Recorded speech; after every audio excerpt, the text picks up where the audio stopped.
great to have them both looking to get their first. Well, they've probably got their own. They've probably already got points rather, but looking to get their first points at the PokéFolk local. Don't have their team sheets in front of me.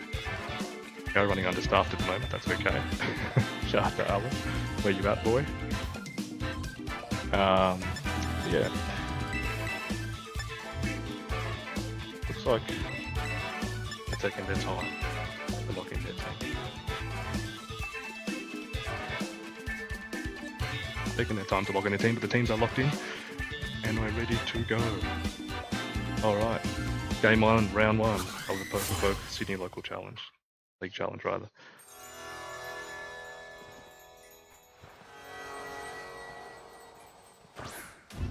Here it comes. Alright, we're all Dragonite, ready to go. Looks like Dragonite's got the clear body, the Magmar gets the attack drop, doesn't really matter. And Cinderell's and Dragonite up on their team. Footy and Beers, how you going, bro? Good to see you, bro. Good to see you. What's going on? What's going on?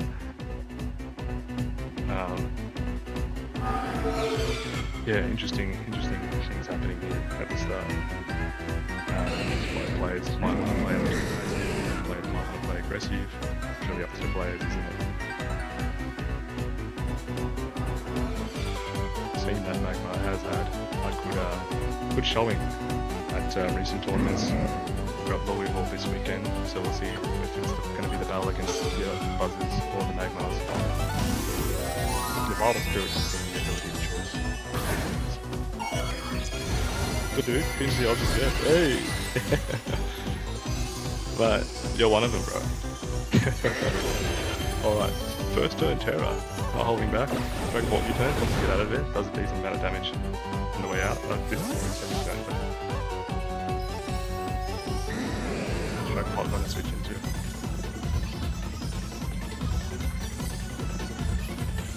Taking his time, fearless.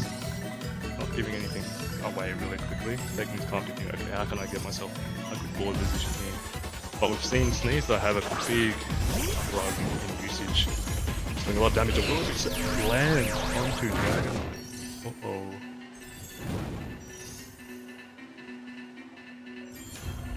Lands onto Dragonite.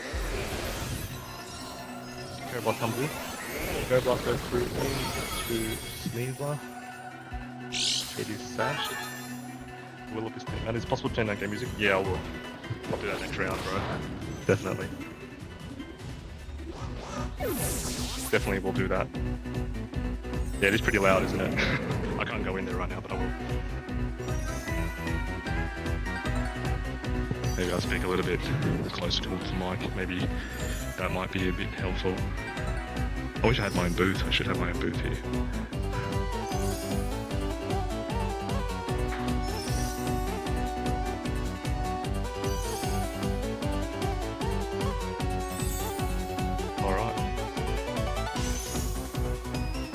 And Dragonite's taking a lot of rent on the screen, really.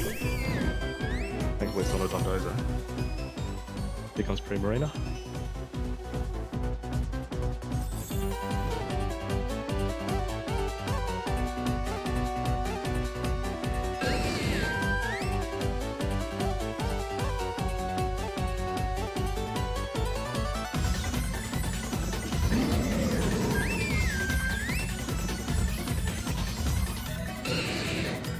Text, Magmar, okay, did not this one go away? This takes the ground for me. Fairy Blast comes through. Oh, sorry, the Primarina rather. Oops. My turn behind. Lightning Shot goes into that spot as well.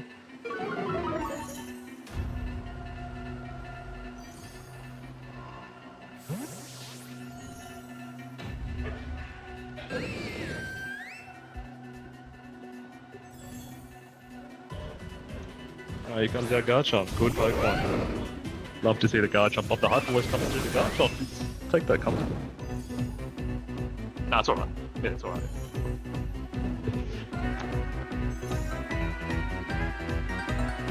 Alright. That's alright. Alright. What have we got going here? We've got the Primarina coming through. Primarina's seen a lot of usage as well. I mean, got the Hyper Voice and the Moonblast are pretty threatening. But right now the Moonblast is pretty threatening onto the Garchomp. Given that it has been parting shot at, Garchomp might be able to move on depending on his investment. But yeah, could be a follow me from Magmar, just to take a few hits away. Garchomp protect, stay a little bit longer. Follow me, yeah, thought that was coming up. Terra Blast comes through. I'm actually curious. I don't think it's going to do too much. Probably do like a hit. Thought so. Moonblast into that Garchomp slot. Okay, we've seen it.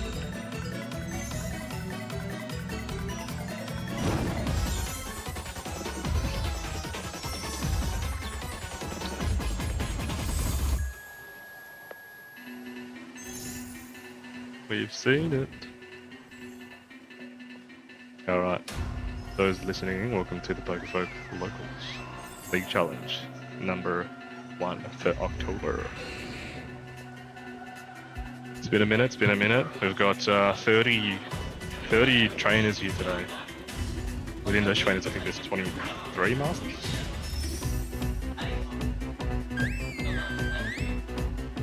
So I think it's 5 rounds of Swiss, which is good with top cut. Protect comes up. Earthquake comes through from Garchomp. Not gonna like that, but I think the Pre-Marina will take this pretty comfortably. I didn't change the players' names on the screen, I'm an idiot. I will change that. I always forget something.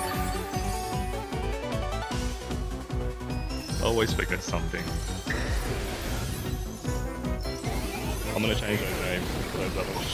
Sorry.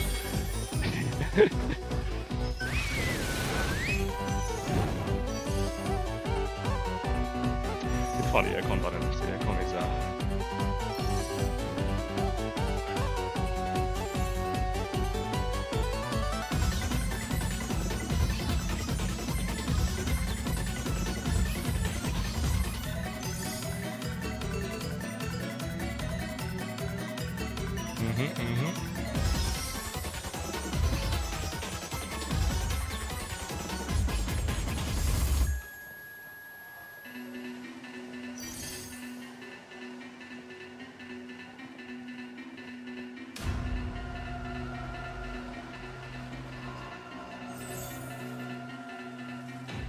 yeah, just hand it over to Gilbert, thank you.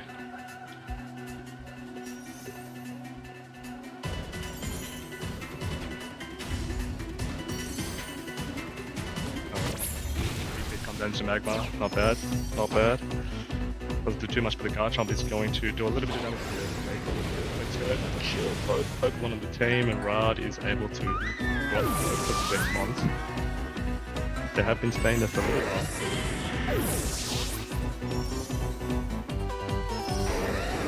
That life orb is very helpful. I mean, Dragonite's now is just chipping away at Pokemon left, right, and center.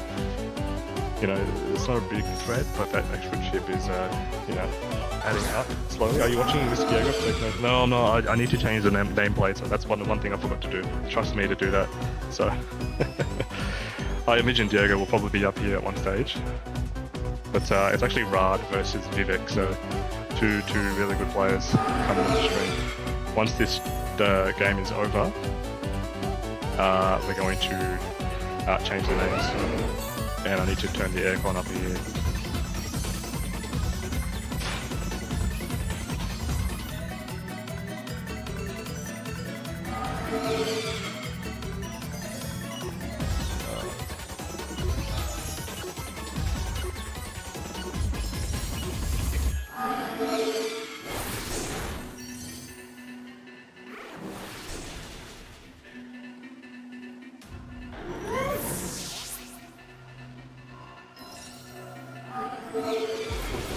Comes through.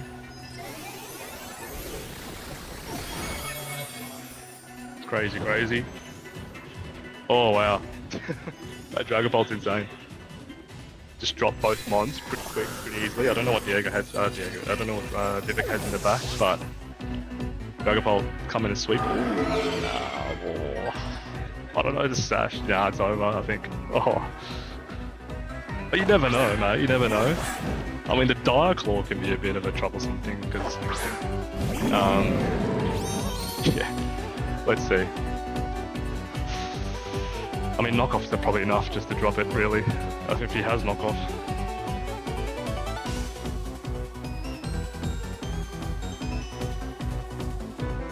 He has knockoff, I'm not sure. Check, but Dire Claw, not very effective. And knockoff, yeah, that's probably enough to drop it. I mean, let's see if he's gonna fake out. I'm happy to see Yama on broadcast today. Is there a Yama? Do you know if there's a Yama coming in today? Oh, the Terra comes up. Okay, Terra Dragon. I think.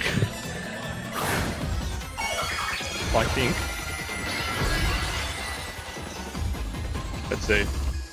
I'm in WA, don't ask me. I was gonna say, like, such a specific one. I thought maybe you know of something. People bringing some Pokemon here.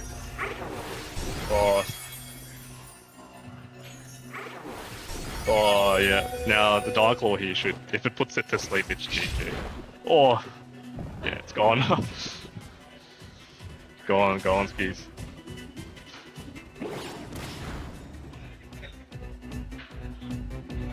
Alright.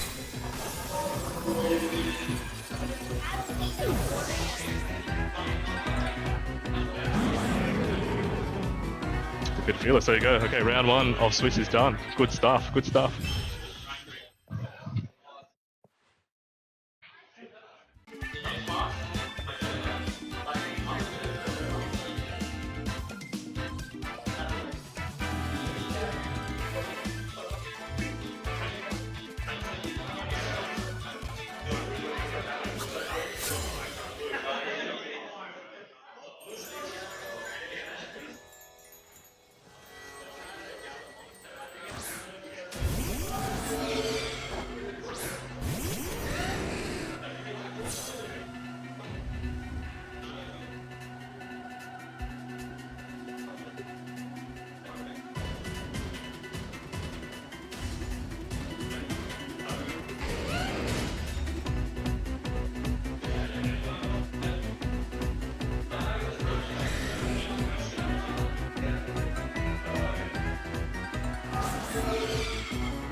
Thank you so much. Thank you. That's my World Cup teammates right there. Yeah. Oh, your teammates on thingo? Is it Vivek and Raad? Is that who we're talking about? PokéFolk?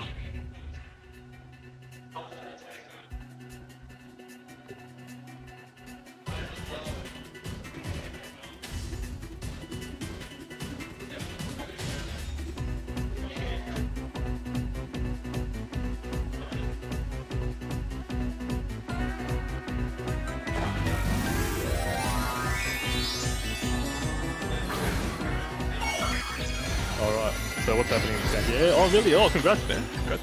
How have you gone in your games if you've started? I was watching Dimitri's team against Greece. It's funny because Dimitri's Greek himself had to play Greece, but he ended up winning, which was crazy. I'm going to go through his the Nah, the World Cup's quality. Oh, I need to turn down the in-game volume. I'll do that next turn. I forgot about that, but I did change their in-game names, the plates, which is good. So yeah, hopefully that makes it a little bit better.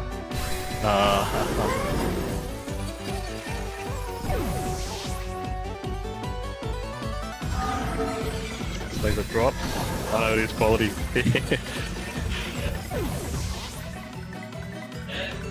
Thank you. Thank you. Alright. Laser comes out, I think. Probably try to get a Diaclaw off, or even a close combat on the opposite side. I don't know what's happening in the game, but Magmar's in, and that's kind of scary. But Magma has to either will-o-wisp one Pokemon or follow me, stuff away. So there's also a Terra available for. Oh no, there's no Terra available for Dragonite. So yeah, just to see what happens, because you know you think like okay, maybe I'll just do something like, I don't know. Actually, you can't really do much for Raad. Magma's just gonna eat everything up, right? You know, if we had his. I'll just be I'm not good enough. No, you're good, bro. Do you know if we had his set? What? Sorry. Need to watch high quality gameplay and commentary. Hey, Tomahawk, I will improve the quality of the volume soon. We will do that.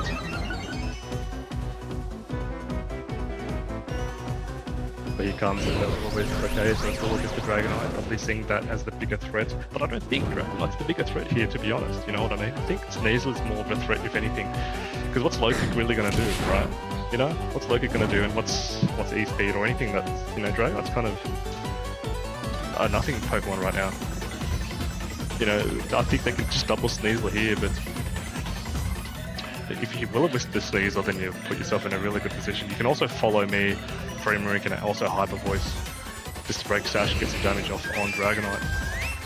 Oh, there's Vivek. Yeah. Yeah, that's right. That's right. Two amazing players just going at it head to head.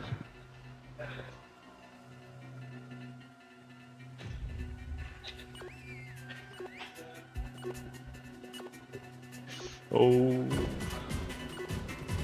Yeah, I don't know. Yeah, Magma's gonna stay up. Protect. I think Primo lost a chance to probably attack and maybe follow me and Hyper Voice here just to break Dash, because Magma is gonna take that all day. And the close combat is all, you know what I mean? But I think it's gone for the will-o-wisp instead. I think will-o-wisp is gonna come through. And the overheat instead. Why? I don't know. But it's gotta go down to Sash. Well, let's see. I mean, look, I'm not the best Pokemon player myself. I'm sure there were reasons, but I think maybe would have been an option for a will-o-wisp there. Look, I don't know. I do not know. This is why I'm not playing and commentating, because actually now I think E-Speed is very, very, you know, interesting position for Magmar to be in. But it's also a great position for Primarina to be in, because I mean, it's, you know, you break Sash, Sneasler's there, and you can just follow me, perhaps Hyper Voice, but also Diaclaw can potentially hurt Primarina a little bit. I'm sure it's built to live one, but if it goes to sleep, then yep, he comes to protect from Sneasler, not wanting to go away. The 1 HP protect, and the Magmar protects, not wanting to get speeded. But Primarina gets E-Speeded instead, and the Hyper Voice is going to come through.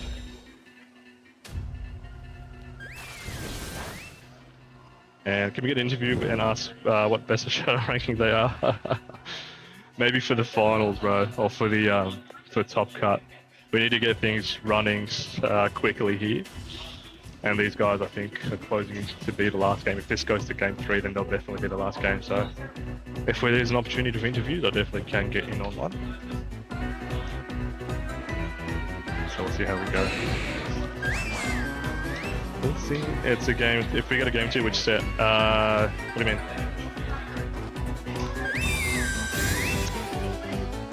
Primarina gonna use the protect there.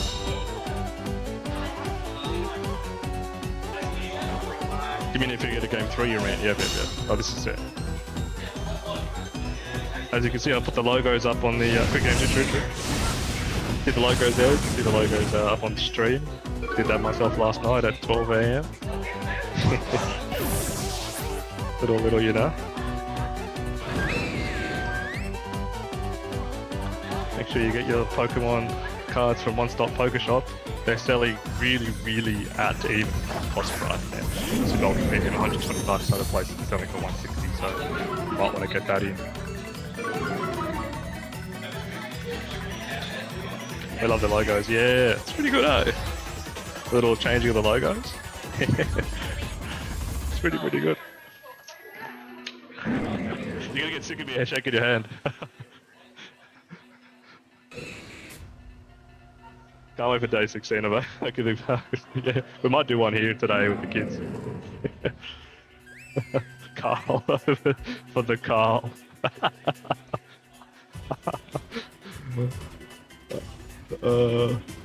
Joel Rez!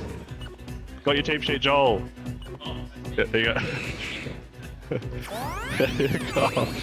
Oh, that's funny. See, I'll do it towards the end, I guess. Oh.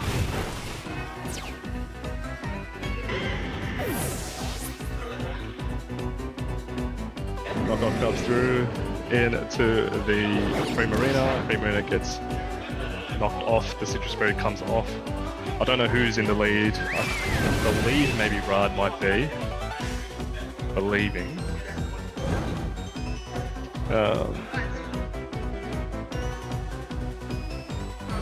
Dragapult comes through. Guys, just be mindful, people are still playing, yeah? Yeah. And Raad, I think he's going to give up this game.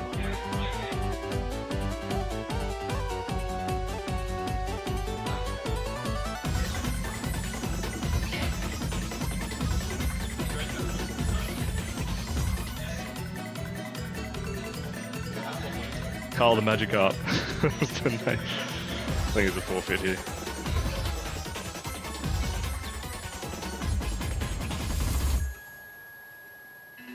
That was cancelled. There you go. There's a forfeit.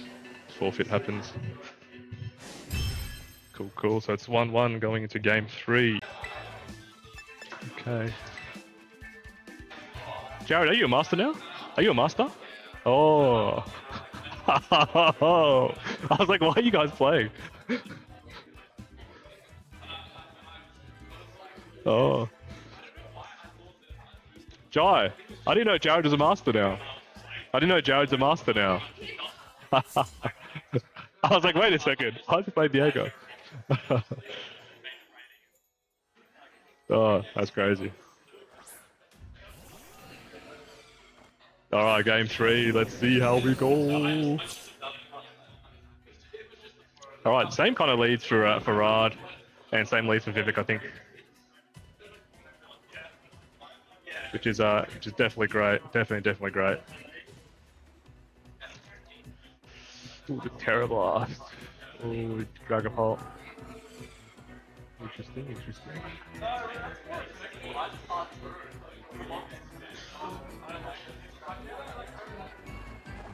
Alright, here comes the Terra Sterilization. Is this same set going? How many left? So this is Swiss round 1, and this is game 3. So this is the first round of Swiss, right?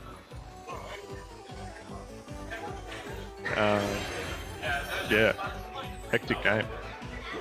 Magma comes in. I'm pretty sure Magma's Vile Spirit. Okay, U-turn. Okay, you see the U-turn into Incineroar a lot of the time, and it does actually a decent amount of damage.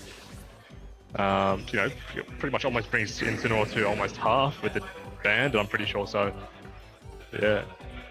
Mental damage. Cream comes through, which is good for Vivek. Terrorblast, I believe, is going into the Magma. Cream spot, rather.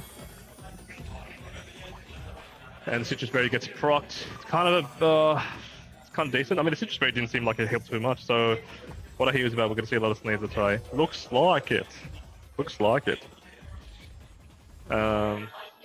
Yeah. Definitely looks like it.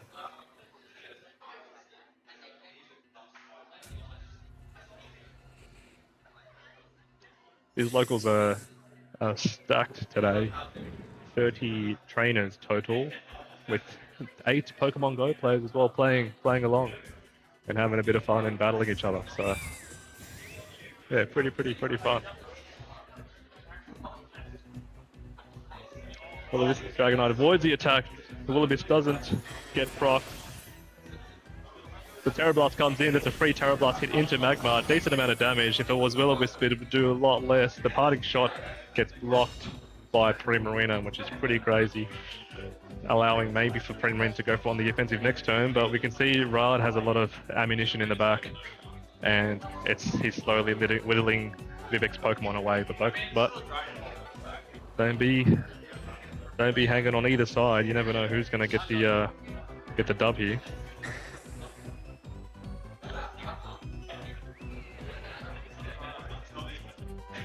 Will-O-Wisp comes in, go into the Dragonite,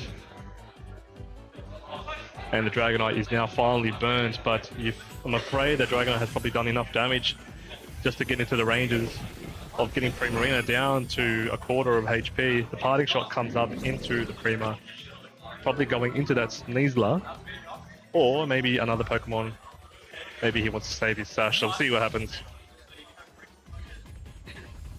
Maybe Garchomp might be the play, but you might be careful if what's his name goes for a hard read Moonblast into Garchomp's slot. That will be insane. But I think he's going to play it safe and probably go for the Hyper Voice to guarantee damage. No, he goes for the Moonblast into Garchomp. Whoa, what a read! That's a read and a half. Wow. Woo! You love to see it. Quality plays from Vivek going crazy. Absolute mental. Absolute mental. Let's see, I think it forces Raad's position. He's lost a bit of HP on Garchomp. But the Magmar comes out. Probably not wanting to take an EQ, and what comes out Rillaboom instead. So the EQ, if they're going for the EQ here, they're just going to do nothing to nobody. You're hoping maybe he goes for the he goes for the Protect instead, okay. Playing a little bit safe, not wanting to get Moon Blasted again, or even be in range of a Hyper Voice, but the Primarina also protects, being pretty safe. And if the Terra Blast comes from Dragonite, okay, no, it's E-Speed rather than Rillaboom. I mean, it is Wisp, but that would have still been crazy. Probably drop it down to maybe even half HP on the Rillaboom.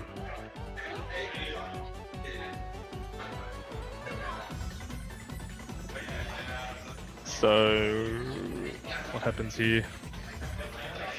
What happens here? There's a swap, perhaps.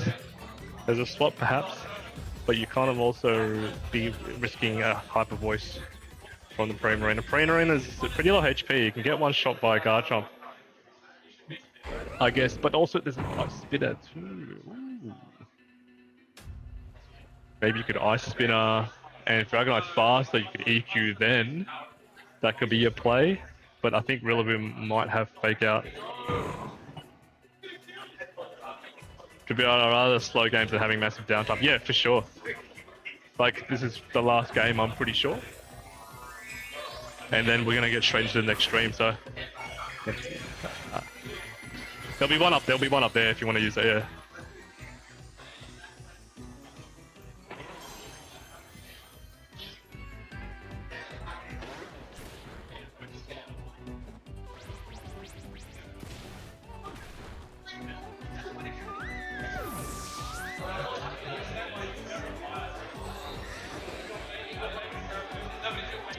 Flinched and could not move, yet the Fake Out comes out. Still 2 games, there's one behind me. We're going to its play, but how many people showed up and how many went to Worlds this past year? So 31 or 30 VG. We've got one, if you want to include juniors and seniors, we've got 1, 2, 3, 4, 5, 6, 7 Worlds players, I'm pretty sure. 7? Yeah. 2 people here, day 2, Diego and Danielle. Day 2 for Masters, I'm pretty sure. Yeah.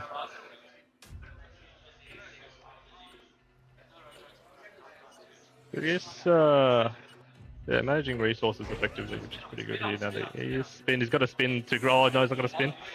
Oh, no, he didn't lock in. Oh, no, he didn't lock in. Oh, the Garchomp lives on one. Ruskin.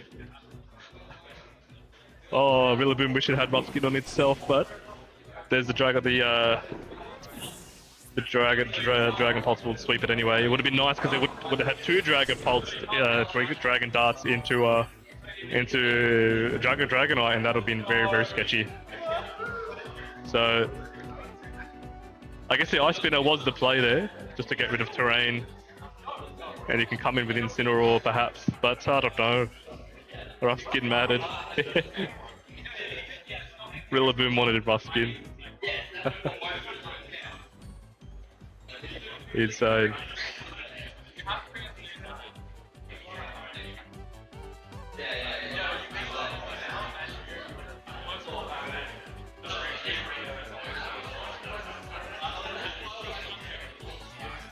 Alright, so...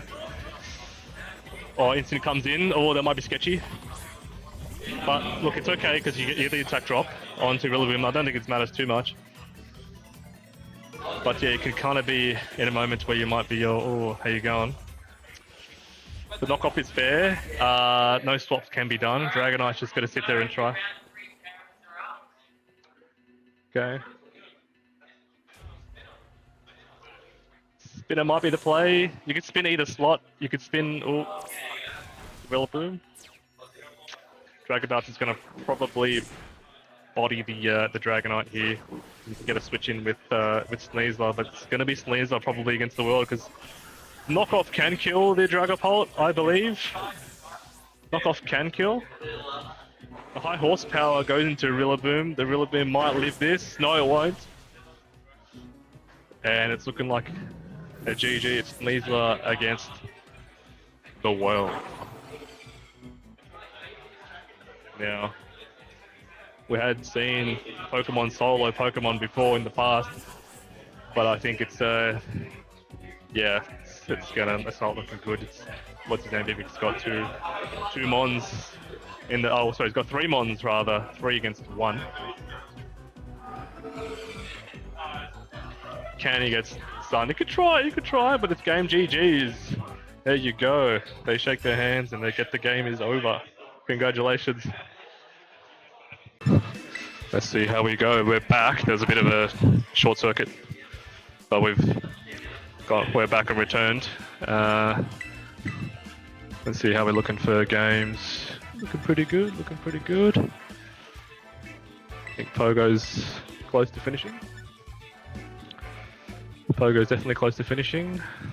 We've got Ken, return of the Ken. He hasn't been here in a long time, so it's good to see him finally back. He was the first PC local winner long time ago. We weren't giving out CP, so it's so good to have him back. Play the game. He's using a very fun team with Rabombi on stream, and the other person, Claude, has got the Tauros as well, which you don't see as often these days, paired up with Alolan Ninetales. So really cool from Ken. Ken always brings fun teams to locals. I'm really interested to see the tech and see how that goes. Yeah, all good, thank you. So, Jubilation, I might take some photos here at the moment.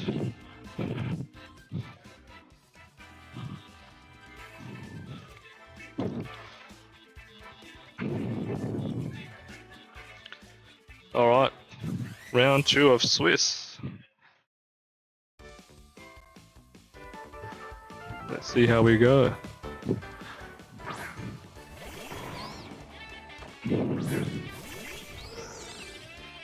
Got Rabombi on the stream, which is cool. So I was taking photos for me to, pose or whatever.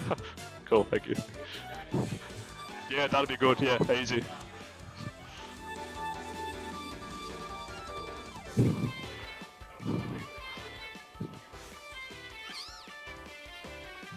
Good to see.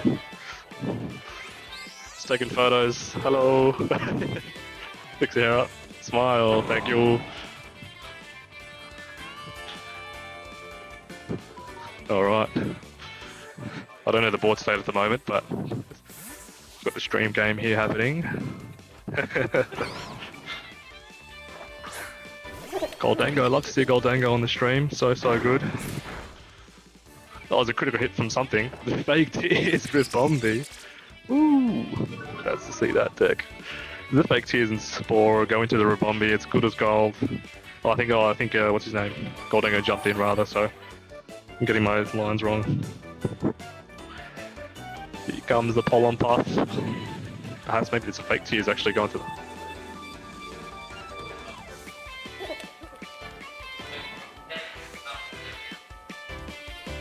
Yeah, right. So there's a top cut for Pokemon Go. Yeah, top 2, yeah. Do you guys know who it is? No, no. Oh yeah, true. Sorry. True.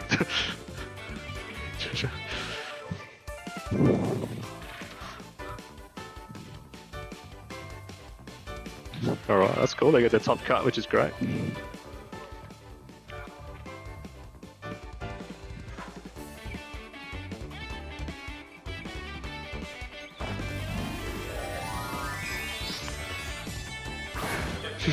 That's good.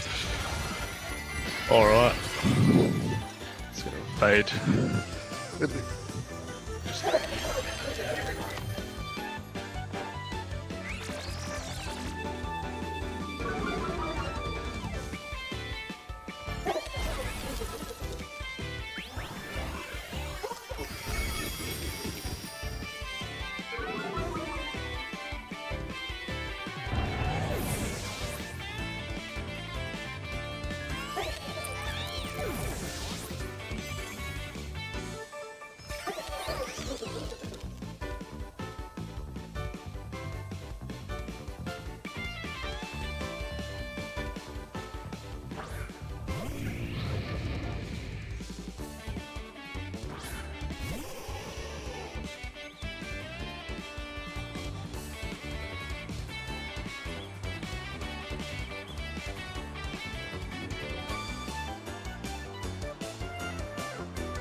Alright, so I think my mic could have been muted.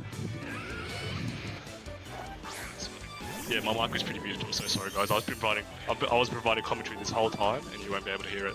But if anyone saw that, we saw the the Primarina use Perisong, and because Primarina has Liquid Voice, it becomes a water type move, and so Gastrodon gets a special attack boost, which is pretty crazy when you think about it. Lost content, I know. I'm so sorry. I think I just went out of render for a little bit. I was providing such quality commentary. Oh my god, but did you see that special attack boost from Gastrodon?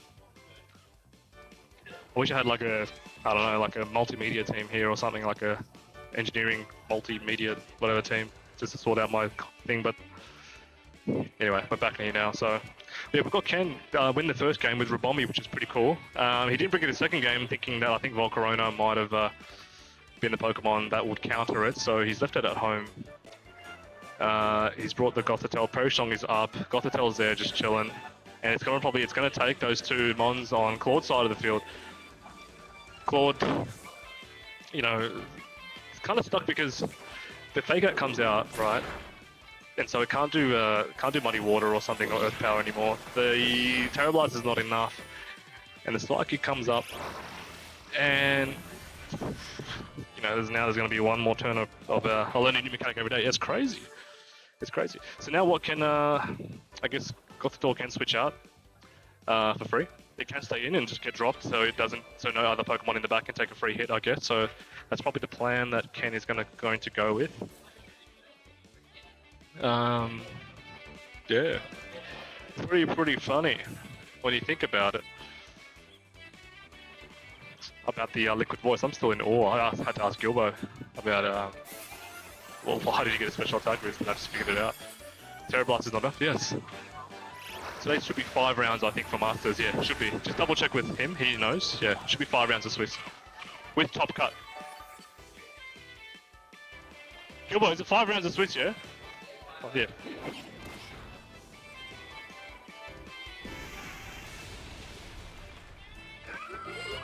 Oh, Incineroar gets dropped. Which is pretty good, I guess. You know, you get the Incineroar probably could have just sat there, and I think Gothitelle could have had an option to come out maybe. So there's a good play by, I guess, Claude to just maximize as much damage before Perishong goes down. So, yeah. Pretty interesting. Now Primarina comes in for free. So does Goldengo.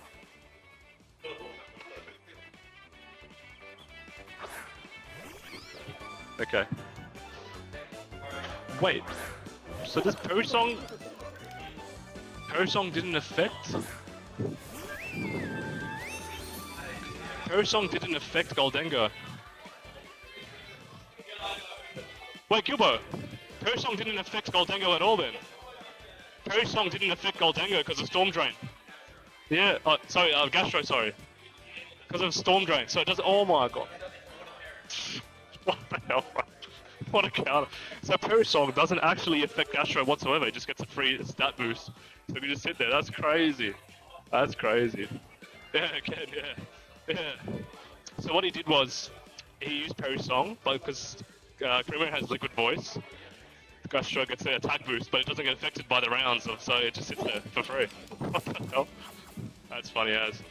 Goldengo does a trick onto Amoonguss. Now we're going to see a Choice Specs Amoonguss, which can do actual damage, right?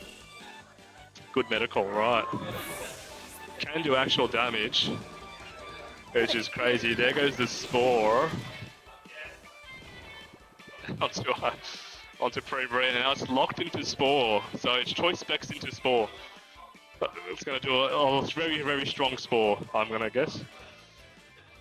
And now, I guess, yeah, here comes Ninetales. This is a fun game. And Primarina can, like, probably, you know, protect or do whatever. Does it have to Terra? I don't know. Maybe it can, because I guess maybe there's a Amoonguss has Clear Smog or something. I don't know, or some Poison Sludge Bomb, perhaps? Maybe? Yeah.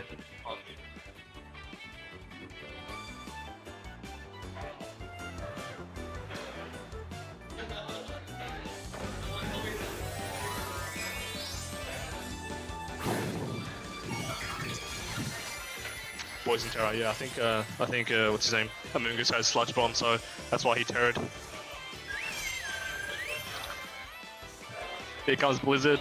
Oh, can he get a freeze on Goldango? Maybe not. Here comes the Make It Rain. That's for free. Drops down to the Sash. And because Amoonguss is locked into Choice Spec Spore, stuck.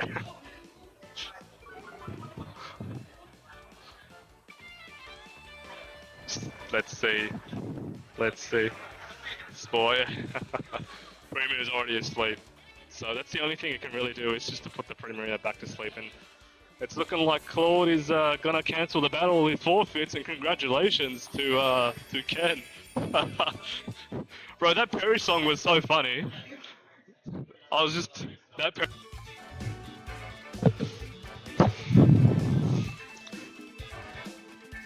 All right, and we're back.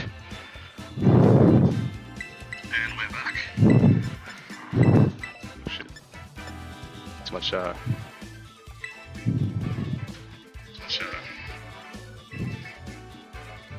turn my volume down a little bit. It's a bit too loud, I think. But anyway. Let's see how we go. We've got Jesse Beard versus Joji Kaeda. This is going to be a very interesting team. Joji's got the Vivleon on his side, which I'm really interested to see. This is going to be a bit of fun. Both players are 2-0. This is Joji's first PokéFolk local, so interesting to see how he goes here. Let's go. So Ursaluna comes out first with the Vivleon. Electabuzz and Vasculegion as well for Jesse's side of the field. Now, follow me there. There's also Electro Web, Eerie Impulse, Taunt, and Follow Me for the Electabuzz, which is pretty cool. The Taunt is a nice little thing that you could do for the Vivleon, but I think Vasculegion could probably go to sleep quite early. I think there might be a Protect from Ursaluna maybe just to get its thing started, but I think it might be a fast Ursaluna, given that it's paired with the Vivleon, so I'm interested to see what's going to go on here. Very interesting to see what goes on here because, yeah, both players very experienced in the art of war.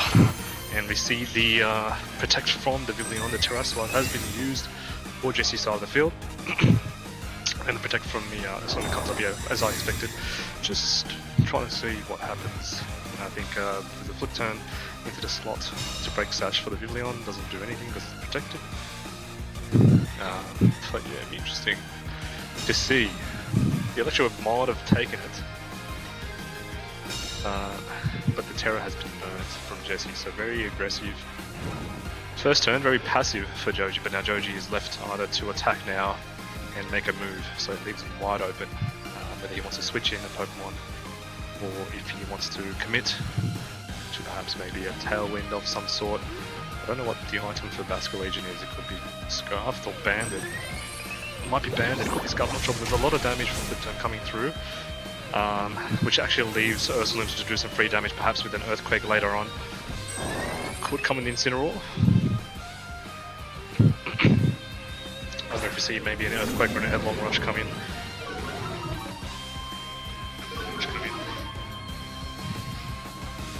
So don't mind me. Just checking my volume.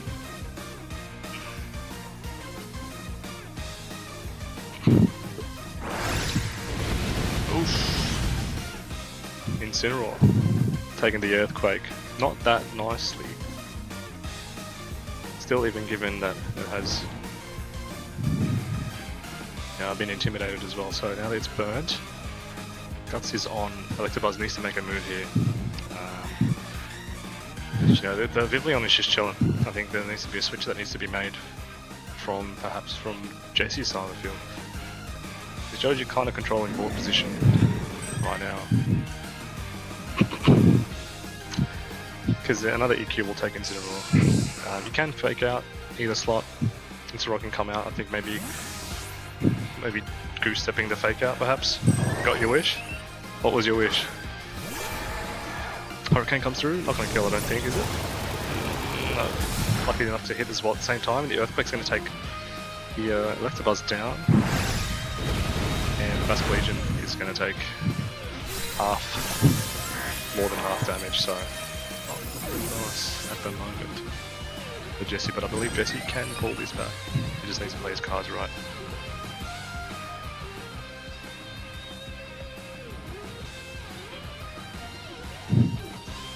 Oh, here we go. So here comes Incineroar, comes through, drop the attack again from the Ursaluna. Can EQ. I don't know if it'll be enough to kill the Basculegion, but we also got the Vivillon that can still provide a lot of damage. Still can provide a bit of damage on that side, so...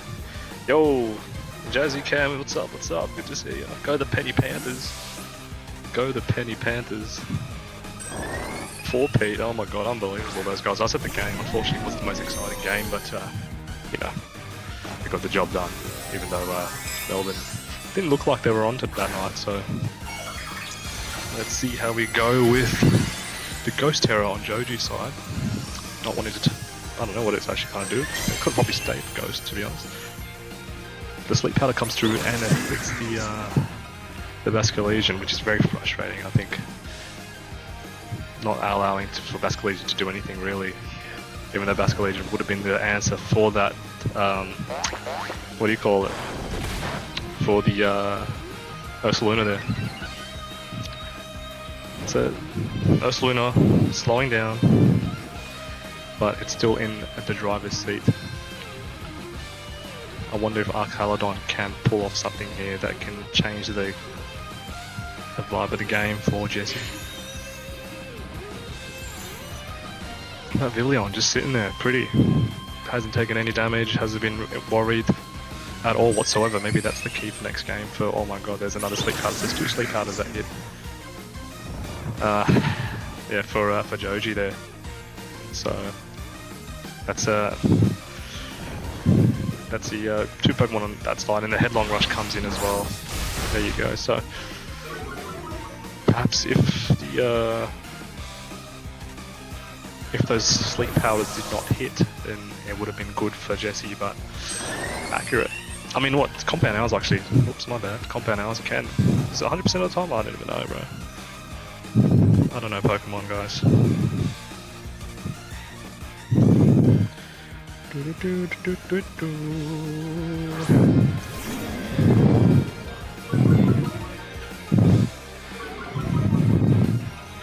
Alright, let's see how we go. I think...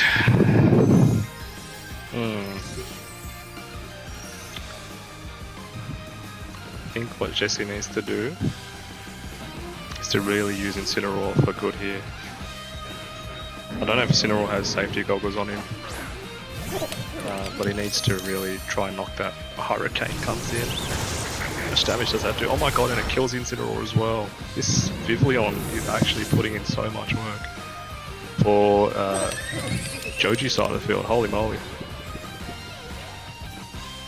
Unreal. And I think Jesse's seen the light and is like, nah, there's no way coming back from this. I've got Archaludon that's slipped for a turn and a half, 2 turns, so yeah, the battle's cancelled. Alright, we'll set up for game 2.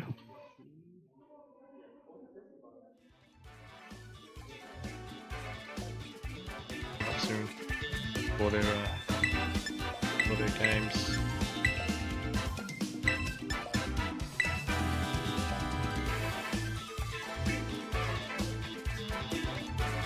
As well for the next, they only got 3 rounds of Swiss seniors and the juniors. How we all did particularly well. That's true too. Also at the same time, like an EQ could have been good, but let's see. Game 2. This is versus Joji for round 3 of Swiss Pokefolk Challenge. Here they come. Both shinies, I think. Oh no, not both shinies. It was not shiny, but the Electabuzz is. The nice that attack drop is kind of nice for the first turn for Jesse there. Does he want to swap out? I think he might have to because I can't really do much next. Joji double protects again. Does he call it though? Does he call the double protect again? I'm not sure. Or does Electabuzz kind of in danger as well from Ursaluna? Because you don't really want... You know, I think the first one Joji protected in the first game. Just seeing what Jesse can do there, but that's what he comes out. It's ready to come down. Okay, does protect from Leon, does Ursula protect here to get cuts up once more? Is this a repeat of phase 1 or it's not? He doesn't protect. That's a big call for Joji. Joji's in the driver's seat. He doesn't have Flame Orb on though, but the Earthquake is just as enough. Probably put a decent amount of chip on both sides. Okay, but they both don't live the next turn if you were to come up. Do not know if there's line on Leon. And if Ursula can do well with Tailwind. But there's a terrestrialization. I think this is from Joji's side.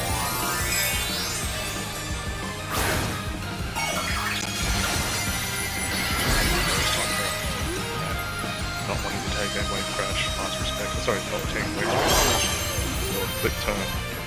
The flip turn does come out. It goes into Vivek, that's very, very good. You break Sash, it does a decent amount of damage. Incineroar in. Can to just probably apply some intimidate pressure because it's 2 intimidates. Kind of nullifying that cuts in a way. I don't know calcs. The tailwind comes up, which is actually quite big for Joji. So the Incineroar, make Incineroar go first, right? Kind of drop the Electabuzz survives, the Electro Whip comes out, it will kill the Vivek, it will drop the speed for Ursula, which Mario counts with it could be smaller. No, the Incineroar probably not. It's hard to know, we can only get a find out, really.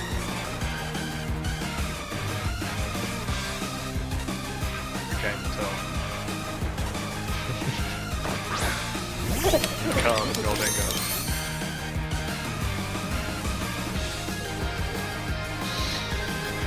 So Goldengo is dangerous in a way because if it's choice specs, it can make it rain and kill instant. Maybe.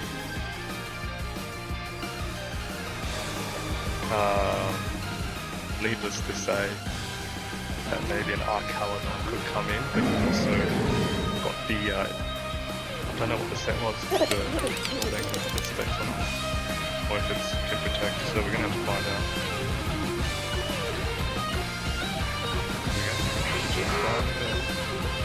Shatterball.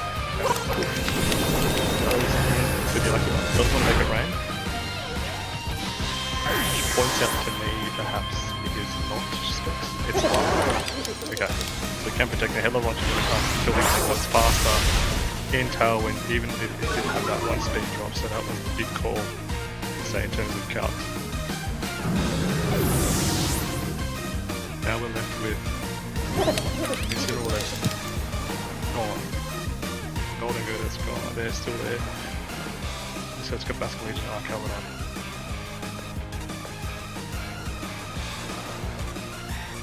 Tough for Jesse. If anyone can do it, Jesse can. Let's see how we go. The Arcaladon comes in. Well, and he's still putting a lot of work. It's really nice shiny Arcaladon. I do say so myself.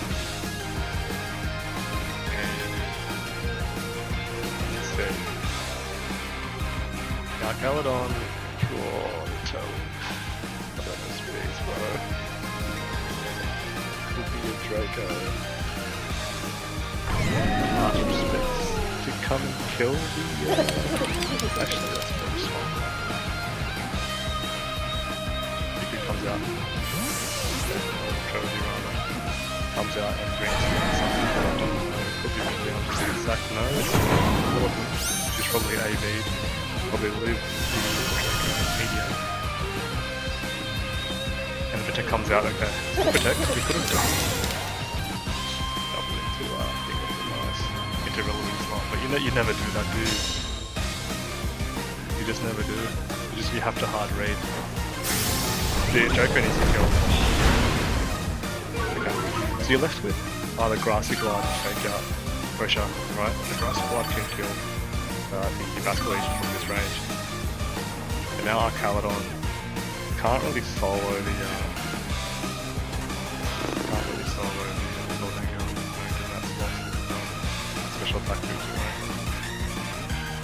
I wonder what Basket Legion's Terran is. Probably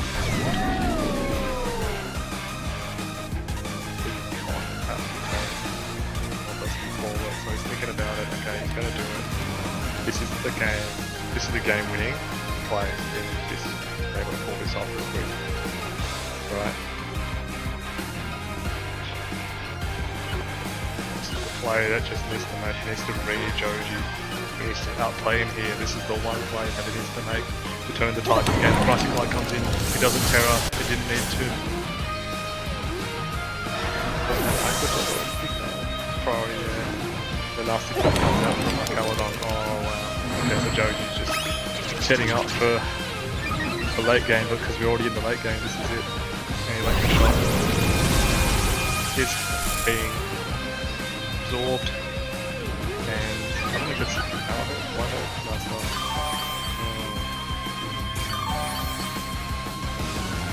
The tailwind was a big play towards the end. I mean, he's preserved tailwind for the end of the game, so it's very smartly played by Joji. The shadow audience probably would be to get down here into the orange.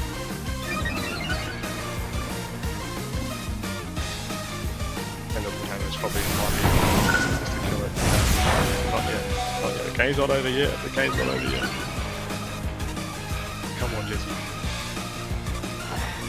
Got like a shot to beat there. Can it drop it? No, it needed it to drop. Needed the gold anchor to drop there, but it wasn't enough, and that gold anchor has a lot of Spadeffi on the investment, so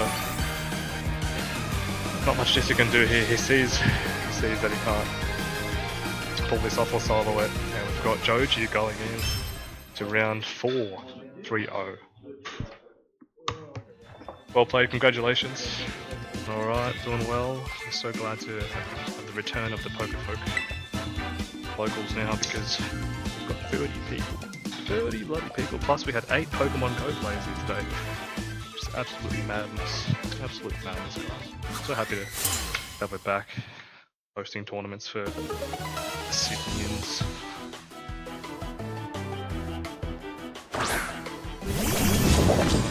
I might just turn it down a little bit.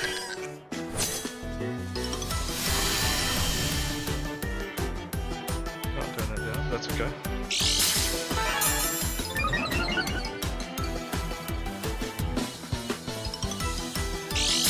Doing a lot of practice from when I come to my first league. Yeah, good. Get that practice in for sure. For sure, get that practice in. Yeah, definitely we'll hopefully to see you in the next one, man. Because we have our next one, I think we haven't talked about it yet. It's going to be probably, what do you call it? Probably sometime in November 20 something maybe. You gotta come down, mate. Put you on stream first round. I'm unable to turn down the volume. It's a bit loud.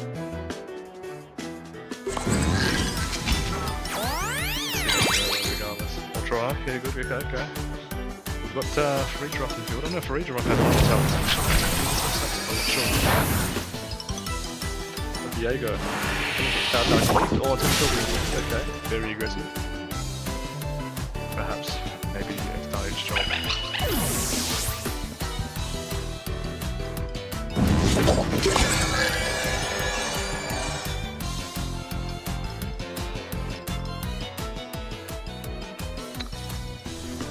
Up and got Ursula coming through, so depending on the investment that's inside the field, I'm imagining that Ursula will probably be the slowest Pokemon.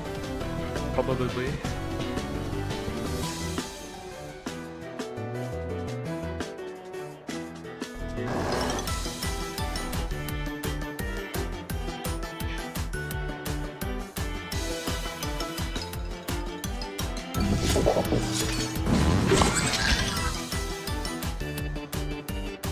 Alright, Diego's just taking his time. Here comes Diego's thunder. Yeah. Diego's just taking his time. I think, thinking about what he wants to do. He's got 10 seconds left. Got to really make sure that he's made the right move, which he does, and the Terrestrialization will come at the Diego's side of the field. Diego seems to have not changed his clothes since the Kitakami DLC. That's the Kitakami clothing. Didn't change into the blueberry outfit. Didn't like it. He told me specifically. But here comes the Assurance. That's a lot of damage. And foul play, like, comes into the armorage. No, it's not foul play.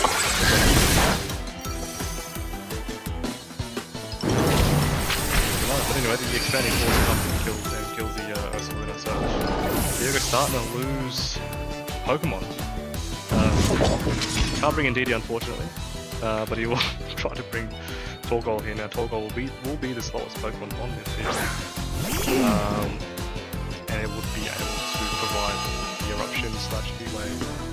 Now, I don't know if Simon has White Guard on his side, so you might have to be careful what he does for the moves. I can imagine that there is White Guard. But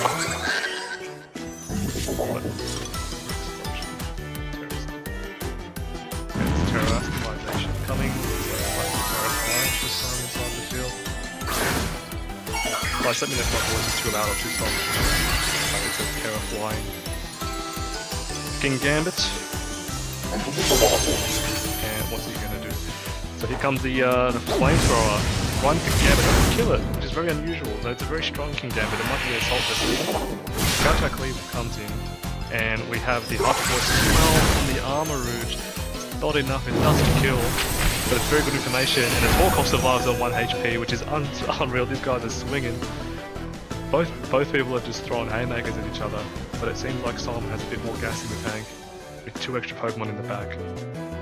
And with Shroom coming down slowly, Simon might be in a decent position to come in sweep later on. So Diego's really got to get these 2 Pokemon up into it right now. Maybe to protect as well, probably from the Armor Rouge or something like White Guard, which does come out. That confirms it. I don't know if it could have been a roll or whatever like that, but the flamethrower comes in into the King Gambit slot. Does get rid of the King Gambit. And you'd hope that Diego didn't go for the Hyper Voice this time, because if he did, then it was going to be blocked, and he did go for the Hyper Voice. So, did he need to Hyper Voice there? Probably not, maybe. Probably not. Maybe thinking that a switch might come through, but yeah, here comes Ursaluna, and it's just probably Ursaluna's going to kind of be in one of the best positions here. Now there is a Solar Beam as well, which can be insane. But Ursaluna can also protect, so he has to he needs to be pushing 2 Pokemon into it right now in Trick Room. But the protect does come up from the Ursaluna. Does come up, and Ursaluna's going to block whatever move that was. Solar Beam, and the Buster wears up, which I believe is the White Guard. It's going to take down the Armor Rouge. And the Ursaluna is going to proc its burn.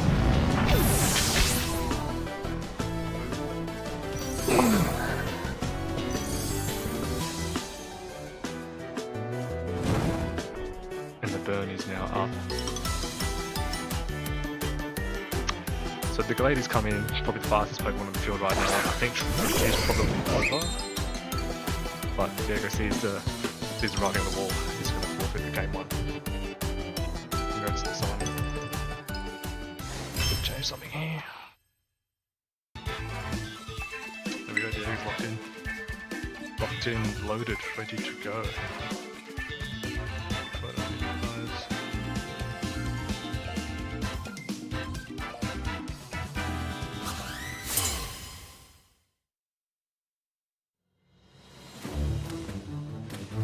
Oh, it's director Claude music. Oh, I love this music. The best.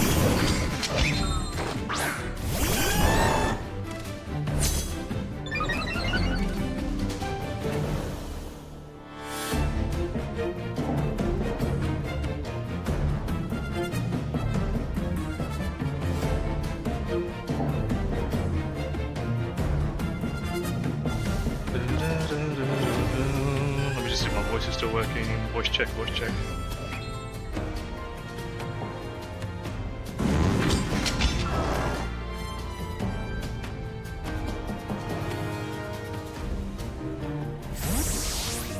Mic check 1, 2.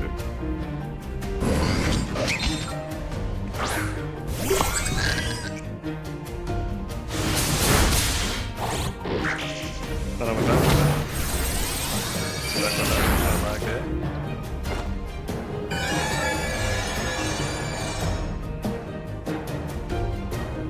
All good on this side? Okay, good.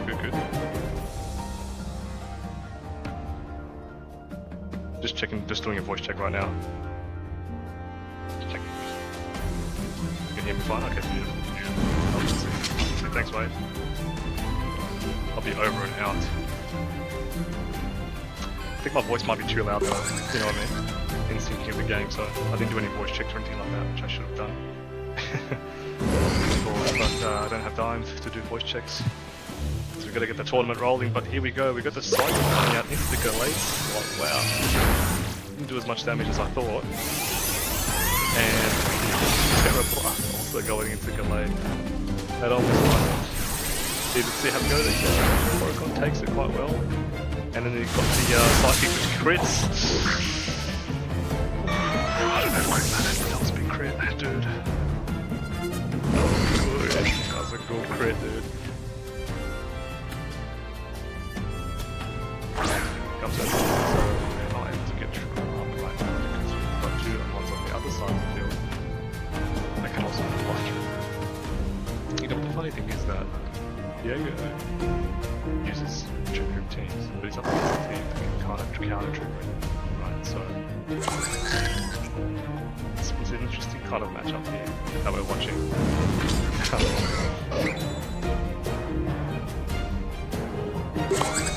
Interesting matchup. Yeah, so I wonder. Add on hyper voice. Okay, it comes out, so this is what the Diego makes his own Ursula. Simon does, and there's a terrestrialization from the Diego side, which is going to be the Terra normal. It's got the damage, but it's not proc, like with the burn, so can go for the headlong rush into the Armor Rouge to get rid of it, but the Armor Rouge is going to Terra now. What is the question? That's the big question. It's Terra's right. Facade, and the Facade is not going to do anything, so you know what I mean? It's like here it comes. Terra Facade. No, what's that? What's that? I cannot read Spanish, but I didn't. It was like head down or something. Where it was double edge. Okay, right, double edge. Smart. Very smart. So you can clearly see that I don't see much double edges coming out. But there was a turn of trick room there, so someone reversed the trick room. Which I believe it might have been Simon, so these kind of matches is kind of like gambling, isn't it, when you think about it? It's amazing that the double edge wasn't able to kill Armor Rouge, but I mean, there's no guts on board. Here it comes, so the expanding force goes into that free drop, not doing much at all. But the Facade comes in, and it's going to kill the Free Giraffe. Oh god, that's insane. Diamond is not Tediosa. No, Tediosa is now. Tediosa is the person that keeps changing his name. So.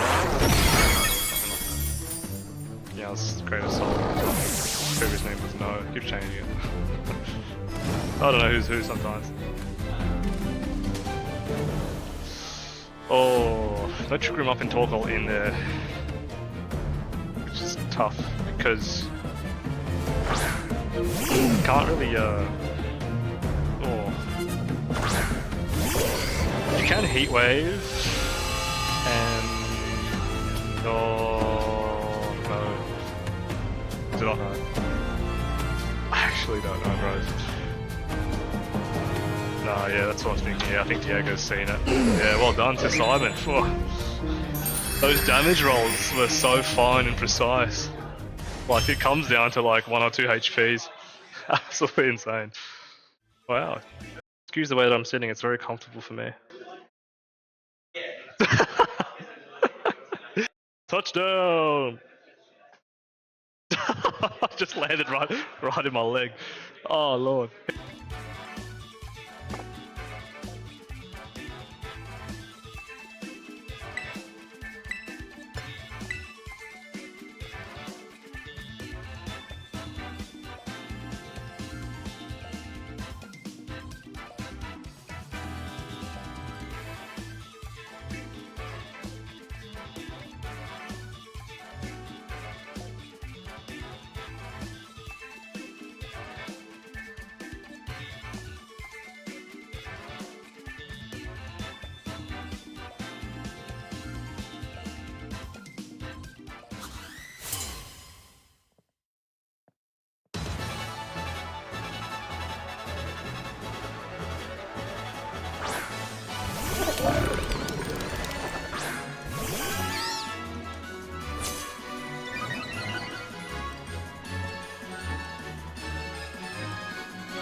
This.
So let's see. Sun switches out. Trickle still up. This is an interesting play, I guess. Leaving the projecting the dozer. It works. Did that. Okay, gotcha. As Porygon triggers locks in the Terra Blast, they do get that read correct. The dozer does protect, so now that dozer's under a lot of pressure from Spore. You gotta remember, the moves is still choice spec, so if it locks into the Spore, it can't click any other moves. It can't like think about P2 with Pollen Pop or click Clear Smog or anything like that. It just has to click the Spore, and then if it doesn't want to click Spore again, it has to switch out. That boss comes out. Doesn't mean anything damage, honestly. That resets a lot of the leftovers recovery.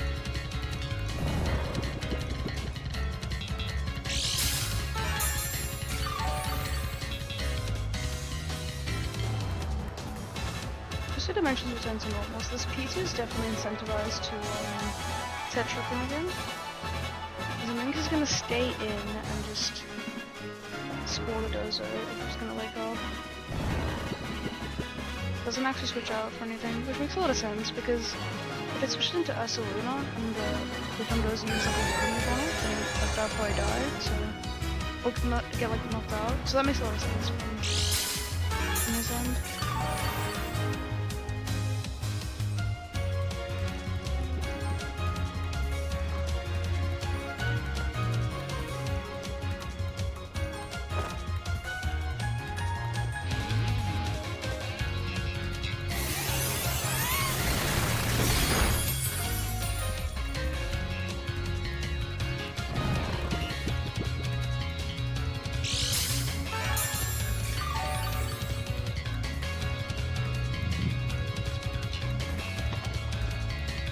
I had to go for a second to grab the team sheets, but I'm back now.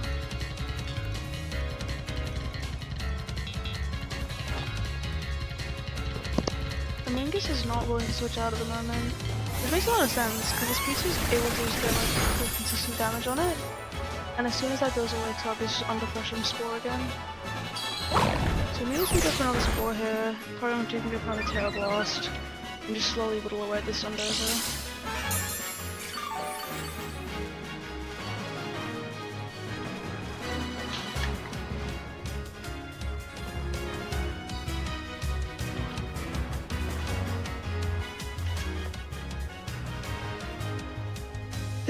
I think Nick is definitely in a lot of trouble here.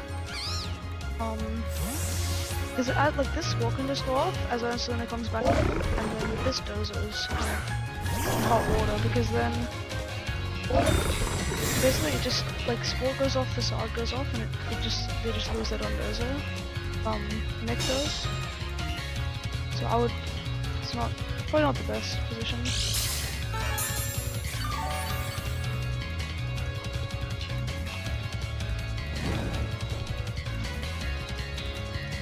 Just trying to find the team sheet right now.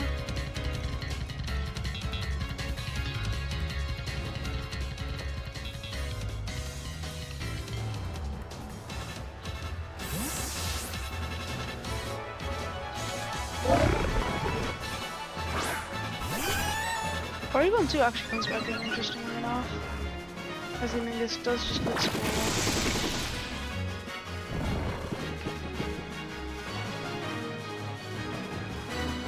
Because the Porygon 2 is special attack boost this time, which is definitely a lot better for it.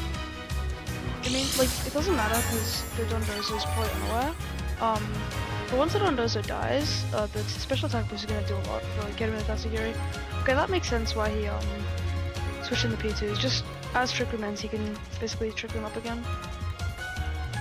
Making sure to keep that Trick Room up and make sure to keep that speed advantage. Oh, but he's actually looking to Terra Blast here, interesting.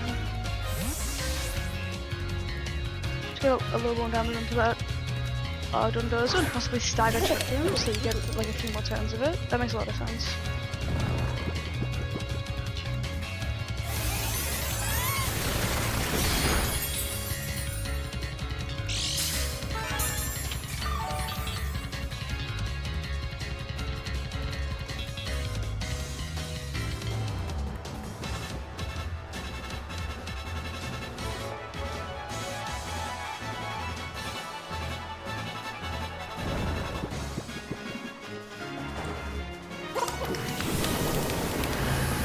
Oh, Shadow Ball actually crits the Dondozo to kill it. That puts Christian in a much better position. As Porygon 2 can just get Trick Room up now, and Christian basically gets all of his turns of Trick Room without having to worry about Dozo at all.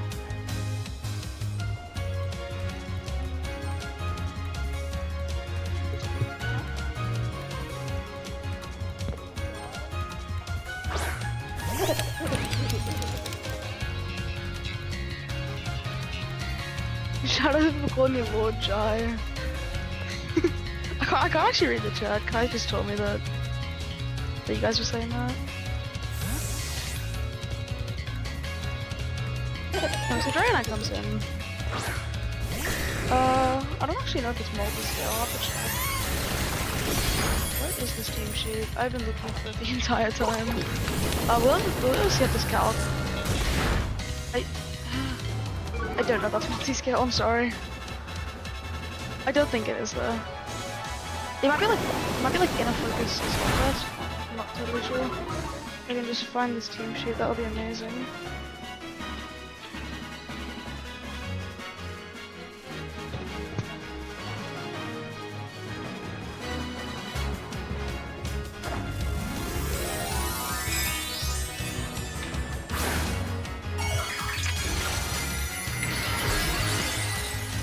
Okay, found it. Found the team sheet. So the Dragonite, yeah, is inner focus assault as expected. Shadow Ball comes out into Tatsugiri. It actually lives though. I guess he was expecting like, I guess he was trying to call out like in case of a Golden Ghost switch that. What does he even have? Yeah, he does. He was trying to call out Shadow Ball with Tatsugiri in case of a Golden Ghost switch, but Tatsugiri actually hangs on.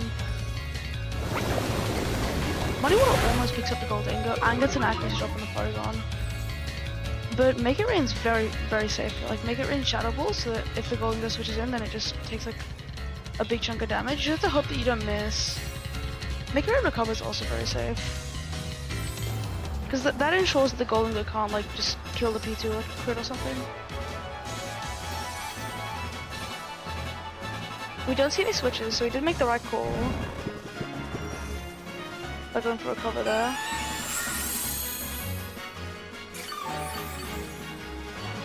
I think this might be sealed in Christian's favor.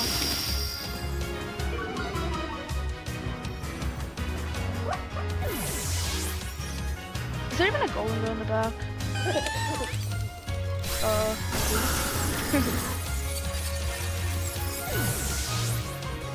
I think there is. Yeah, there was a Golden on the back. It was at full HP. I still... Yeah, no, it's definitely sealed, I think.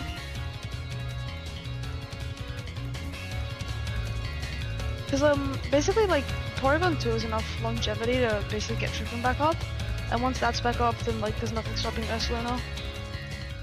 Like, and that's if the Shadow Walls just don't never hit, then Ursaluna will still be able to clean up.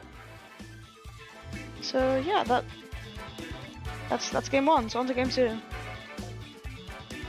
have to wonder what adjustments can Nick make.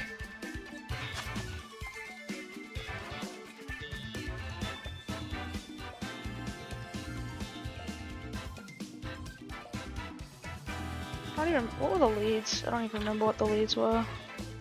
I remember the Mons board, I just don't remember the leads.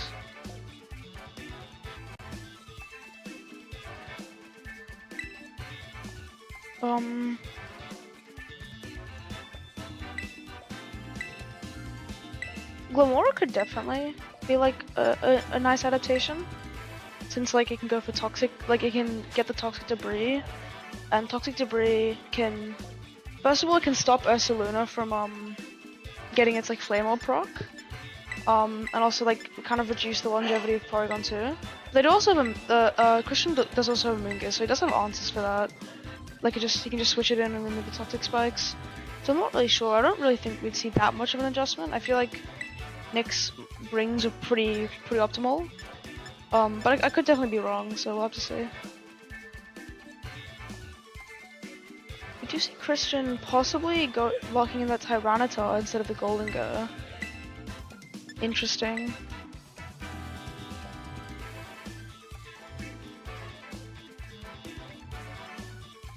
Tyranitar makes a lot of sense, because Tyranitar is very good into the Dragonite and very good into the Talonflame.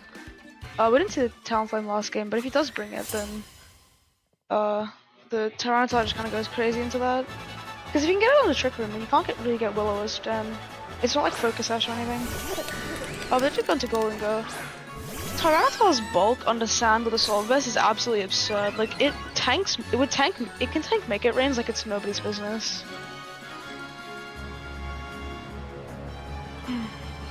We do see a very, very safe middle ground play with Terra Water Spore into Dragonite in case of like Make It Rain and Terra Blast flying, and then just Trick Room. So basically just gonna advance the board state no matter what happens here. We do see a Terra from Nick, Terra Flying, Terra Blast from the Dragonite. Well, Terra Flying, but most likely Terra Blast as well, because I don't see why I just go for Terra Flying alone. I guess Fire Spin, but this is most likely Terra Blast from the Dragonite, and Golden Go could go for like Trick, it can go for Make It Rain. Trick into Porygon 2 would be very interesting, because then that locks it into Trick Room and forces it to switch out.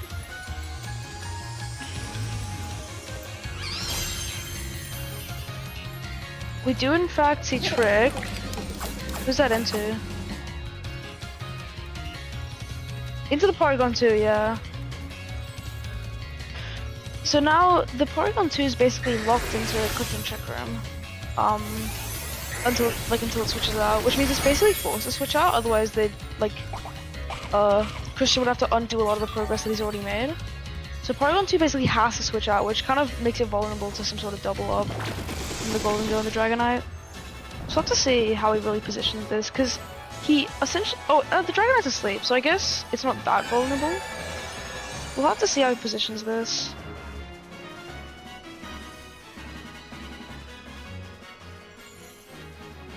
He's actually switching both Mons out, which makes a lot of sense. Because if you can pull this off and not take too much damage in the process, then you have so much offensive pressure on the board. With like an Ursaluna and with a burnt Ursaluna and Tyranitar, like you have so much offensive pressure. You can go for like Rock Slide, is it Headlong or Earthquake? Rock Slide plus Ground Move, or like if it's if the Golden Go is so if it's Earthquake, then you probably would go like Facade and... Oh, he just goes for Shadow Wall. That's so perfect for the for Christian there. That crit does absolutely no damage, dude. Tyranitar's a stupid Pokemon. But yeah, now Christian is insanely well poised to just start running through. Go for Facade and Knockoff. Yeah, that should, like, assuming no switches, that just takes a double KO, but we're mostly gonna see some kind of switch, yeah. Dragonite switches out for Tatsugiri, so that's probably switching the other guy out for Dozo then, in that case. Yeah. So Dozo's gonna basically lose its, is it leftovers? Yeah, Dozo's gonna lose its leftovers now to the knockoff. It's gonna be in a lot of trouble from this, this Ursaluna and the Tyranitar combo. Because they're just gonna be outputting so much damage, like, it's kind of insane. They are both weak to like Dondozo's like Wave Crash, and Tyranitar is weak to Earthquake. But like, that's honestly like not that bad because this Dondozo, even if it's going for like Protect just to like Trick Room, it's taking like a lot of chip from Sandstorm, and it's not really healing that bad because the leftovers are gone. So that's health that's just permanently gone. So if you Protect, like you're not just completely safe. We are gonna Protect and switch into Amoonguss, which makes a lot of sense, because Amoonguss has Spore, it has Clear Smog, so it can really help to slow down this Dondozo. I think Clear Smog into Facade would literally just kill it on the spot, especially after like all this Sandstorm shit. We'll have to see. They do actually get the read correct by going for Order Up into the Amoonguss slot instead of like Wave Crash or Earthquake, but I don't really know if it's enough, to be entirely honest. Because Spore Facade, Clear Smog Facade are both very good players. If Dozo wants to Protect, then it's taking more Sandstorm chips, so Nick is really stuck between a rock and a hard place here.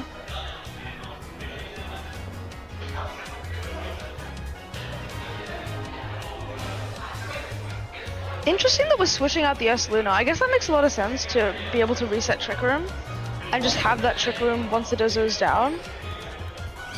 Because if you don't have that, then the Tatsugiri can like Tatsugiri and whatever the Backmons are, so Golden Go and Dragonite, they can start running through if you don't have Trick Room up. So it makes sense that we're going to Porygon 2 here. Special attack boost probably doesn't matter since we're going for Trick Room and we're Choice Vexed. But it might matter. Like it's possible that Christian will be going for Terra Blast and stuff. I just doubt it. Dozo goes for Protect. It takes a decent amount of Sandstorm chip, but so do the other mons. But I think that's honestly fine if you're Christian here, because you can just Protect the Amoonguss. Oh, you don't have Protecting the Amoonguss. You can just like Trick Room and then either just sack the Amoonguss or like go into T-Tar, I think. Yeah, just Trick Room, go into T-Tar. Because if it doesn't die, then you can start doing a lot of damage with T-Tar. And if it does die, then you can just go into Ursaluna and just do damage there, or go back into Amoonguss and just Clear Smog. And there's basically no way, unless he gets a crit, for the Dozo to take out the Porygon 2. So I think if you're Christian here, you're totally fine with this. Yeah, the Tyranitar dying is probably best for Christian, honestly. Because then you can go into like Amoonguss or probably Amoonguss. I think you can just go into Amoonguss and just like click Spore, click click Spore, click Clear Smog, and just really just make this Dozo's day worse. You probably go like Spore and switch out Porygon. I would assume, or Clear Smog switch out Porygon. Probably Spore though. If you're Christian.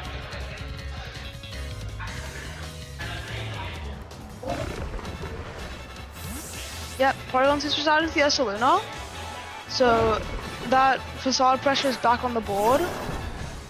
And Spore comes out, no Protect from the Dozo, interesting. So now this Dozo is basically in very deep trouble. If it goes for if it gets a turn 1 Wake, it can go for Protect and still out Trick him a little bit. But in the grand scheme of things, I don't think it'll be able to do that much. Facade and Clear Smog is probably the most the most likely play that I'd see. Because with Clear, it does actually wake up and get the double Protect. Not double Protect, sorry, just turn 1 Wake into Protect. So it does still out Trick him a little bit. That might actually be impactful, especially if he gets another Protect after this. But even if he doesn't, like that might be pretty impactful, honestly. I think it's in Nick's best interest to just stall out as many turns of Trick Room as possible, and try to like be able to sweep through with that Golden Go and that Dragonite, because the Porygon 2 can't recover because it's Choice Specs. and it can't set Trick Room if the Ursaluna dies. If the Ursaluna dies, the Porygon 2 has to lock into Shadow Ball, I think. Because they need like a way to do damage to like the Goldengo and the Dragonite. So we do see Clear Smog plus Facade. I'm pretty sure that crit doesn't matter. Judging by how much Facade did last game, to the +2 dozo did like 40%. So to an unboosted dozo it would do like 80, 85. So I don't think that crit mattered because those are around like 55%. And it goes into Goldengo.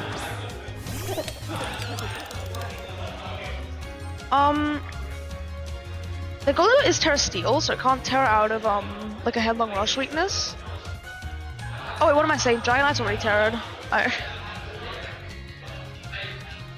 So Dragonite and Amoonguss have already Terra'd, so there's no real Terra option on the board. I will like Facade into Goldengo would honestly be like a pretty interesting play because there's a good chance that Dragonite would switch for that slot. But Facade into Tatsugiri is a lot safer. Facade into Goldengo would be like kind of a crazy hard read. So it's probably not like a good idea to do. But Facade into Tatsugiri makes a lot of sense because no matter what, like that mod's just gone. Going into Goldengo is very bold, honestly, because it can just be Headlong Rushed. But I guess you have the pressure of like Muddy Water. So like -1 Ursaluna is definitely gonna drop to that Muddy Water. So you kind of force the kill into Tatsugiri, which makes a lot of sense. And Twisted Dimensions return to normal. So that actually, this actually is a pretty tricky situation for Christian now. Especially because of that turn 1 Wake with the Dozo, getting the Protect. That made it really difficult because if with just one more turn of Trick Room, I think he had it locked. But with that Dozo getting the Protect, it becomes a lot more difficult. Because now I don't think there's a good way to get Trick Room back off. You just have to basically hope that you can like Rage Powder away stuff and like try to win off that. Because this Ursaluna is going to be able to do a lot of damage. It just basically needs to be able to get stuff redirected so that it doesn't die. Let's see what this Ursaluna. Oh, the turn 1 Wake from the Dragonite as well. Oh, that's actually super unlucky. Oh, but it's into the Amoonguss. Okay, that's actually not as bad for Christian. Pillar comes out, knocks out that Mon. I feel like if there's any way that Christian can get a Pollen Puff onto the Ursaluna or like get it in Trick Room. Oh, but does it Data Burn? That's the question. It doesn't Data Burn. So if you can like get a Pollen Puff onto your like. Oh, he's going for Headlong Rush. He's trying to predict the Shadow Ball into the Amoonguss. Because switching into Porygon 2 and Slide Pollen Puffing is a pretty safe play. Actually wait. No, Porygon's on 20 HP, so it probably would die to a Make It Rain. But he's trying to hope that he goes for Shadow Ball into the Amoonguss. No Shadow Ball.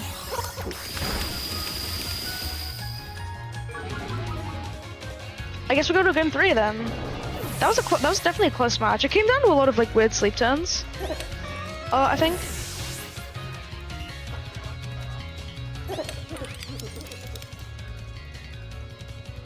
And the Ursaluna like taking extra burn chip definitely played a part.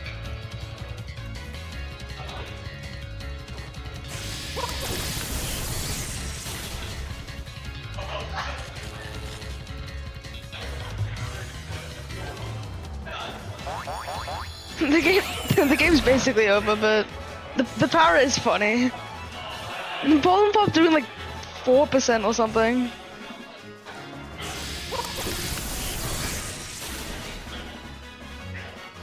The crit Pollen Puff's gonna do like 6% maybe. Like there's no way, unfortunately. I think they're just like messing around at that point. But yeah, that'll be on to game 3. So we've seen turn 1 twice. So we're seeing the same 4 mons from game 1 from Christian's end: Goldengo, Porygon 2, Ursaluna, and Amoonguss. If I don't remember if we saw whose Goldengo was faster, but if Christian's is faster, then this would be a really strong lead into an opposing Goldengo lead. Like the Goldengo Dragonite lead from last game. A Goldengo lead into that would be very strong. Because like, assuming that Christian's Golden goes faster, you can Shadow Ball the Golden Go and either force out a Terror or like or just knock it out, which would definitely get Christian a lot of mileage out of that turn. Or if you predict the Terror, you could just go for Make It Rain as well and just get good damage with the Dragonite. I think Shadow Ball in most cases is better, but Make It Rain is definitely also an option.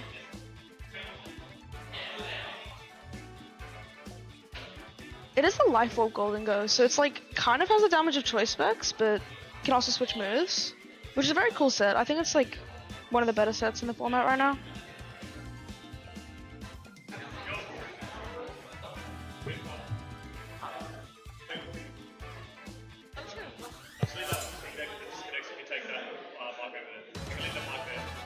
I'll keep painting. Yeah, I'll go. We do see the Golden Go and Dragonite lead, and I think that's exactly what Christian wanted to see here. As assuming that Christian's Golden goes faster, he can just go for Shadow Ball into the opposing Golden Go and basically either force Terror or knock it out turn 1, or like force a switch, which is really awesome because that basically means that unless Nick decides to burn his Terror right away, he basically just off the bat loses the ability to do like the trick shenanigans, which has been causing Christian so many problems. We do see Nick Terror, so this is most likely the Golden Go. To let it survive the oh no, it is the Dragonite, okay.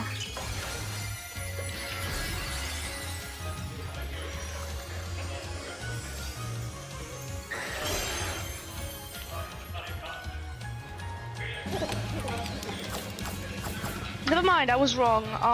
Nick's Golden Go is faster, so the Porygon 2 still has to deal with this trick. My fault, guys. But on the bright side for Christian, the Golden Go, oh, it actually lives. That is insanely bulky. Living a Life Orb Shadow Ball is insanely impressive. We just see Trick plus Terra Blast double up into the Porygon 2. Without the EVI, the Porygon 2 is taking a massive chunk of damage from that, and it has to basically lock into Trick Room now. So let's assess the board state. Porygon 2 has to switch out here. Golden Go is basically so Nick's Golden Go's in trouble because Christian's one is slower. Nick's Dragonite is putting on a lot of pressure onto whatever switches in for this Porygon 2 slot with the Terra Blast, which is that Essaluna. So they honestly might low kick. Is it low kick?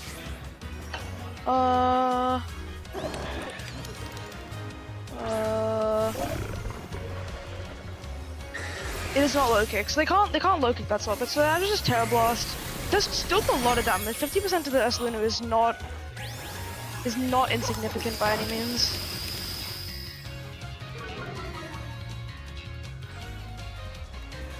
The Dragonite is very, very good at just racking up just consistent damage across the whole game. It's already done like a quarter of Christian's team's total health.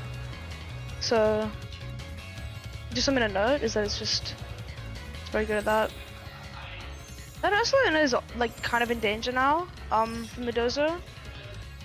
If he decides to go for like a wave crash or something, the Facade won't do that much to it. So he's gonna switch in the Amoonguss for the Golden Go actually, and Facade the Dragonite slot. I guess that's kind of predicting a Dondozo Protect, which makes a lot of sense because Facade into Dozo is very like probably the most like standard obvious play. So Protect Dozo would make a lot of sense, but we don't actually see Protect Dozo or switch Tatsugiri. So this is most likely just gonna be like a wave crash into the Essaluna slot, if I had to guess. To just knock it out early and then basically get the Dozo in with the Tatsugiri without having to worry too much about the pressure of the Facade, because that was doing a lot of damage to the Dozo. He's not really liking that. Because the thing is now with that Dozo is that it doesn't really have a lot to worry about in all honesty. Like Porygon 2 and Golden Go are there, but they're not really doing that much damage. Like obviously after a while they will be, and I guess you do have Clear Smog. I guess the Dozo does have a lot to worry about. I guess I was just wrong there. But yeah, Golden Go comes in now. As Nick responds with his own Golden Go, which is on very low HP. That's definitely Mega Rain range. So Spore into Dozo or Clay Smog into Dozo are both like solid options, but Tatsugiri is not in yet, so I think Spore is probably better.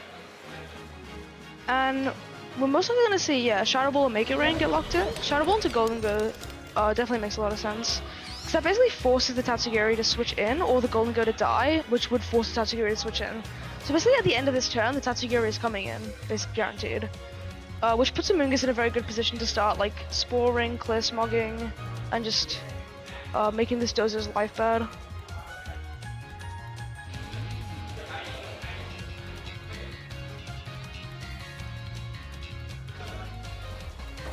We saw this Terra. This was Terra Dragon on the Golden Go, which makes a lot of sense for the like in case there was like a speed tie for the Shadow Ball, I guess, and also like Wave Crash from the Dozo and Earthquake from the Dozo.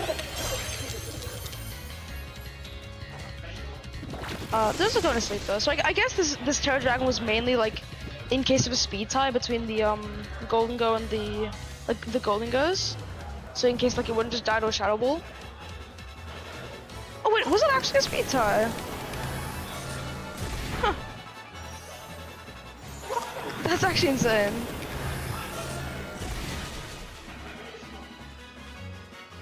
Cause that wasn't Trick Room, I'm pretty sure. And the I remember Nick's Golden Go moved first outside of Trick Room. So it was actually a speed test. So the Terra Dragon actually ended up like coming in, putting in actual work. So it is Tatsugiri in the back. Which means this Dozo is very vulnerable to Clear Smog now, which basically just resets this commander. Christian very grateful right now for putting that Clear Smog on the Amoonguss. But that's gonna really help out against this Dozo. Just make it miserable.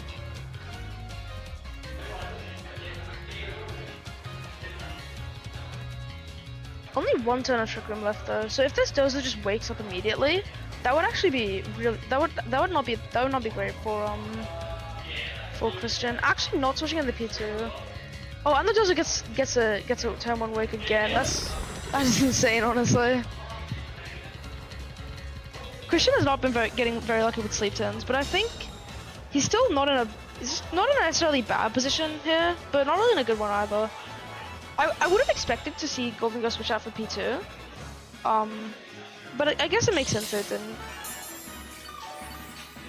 Cause like the P2's choice specs, you can stay in, and like also like if the Dozo didn't get the protect, yeah. Also, this is also just a play. You can just Spore and protect, and like there isn't a lot you can do to punish that. You can order up the Amoonguss, but it won't really do that much damage. So we see Christian go for the protect. What does Nick lock in here? Order up into the Golden Go. Oh, actually no, order up into the Amoonguss. So he does get that read right, but it doesn't really do like very meaningful damage if I'm being quite honest. And like the order up boost is gonna go away in a second once this Clear Smog goes off. This Dozo has to take its guaranteed sleep turn this turn, so it can't go for another protect. And now we're probably gonna see either a Shadow Ball from the Golden Go or switch into the Porygon too. Either of those plays are very valid. Yeah, we do end up seeing the Shadow Ball. Just for some good chip onto that Dozo. This is gonna be a long drawn out game of just slowly whittling away at this Dozo. Oh, actually that does a lot of damage. That is not gonna be very slow. Actually, I take that back. Clear Smog comes out, and that's a crit on the Clear Smog. So this Dozo is not having fun right now. That is definitely in range of another Life Orb Shadow Ball. And now with the speed boost gone, that Golden Go's almost definitely faster.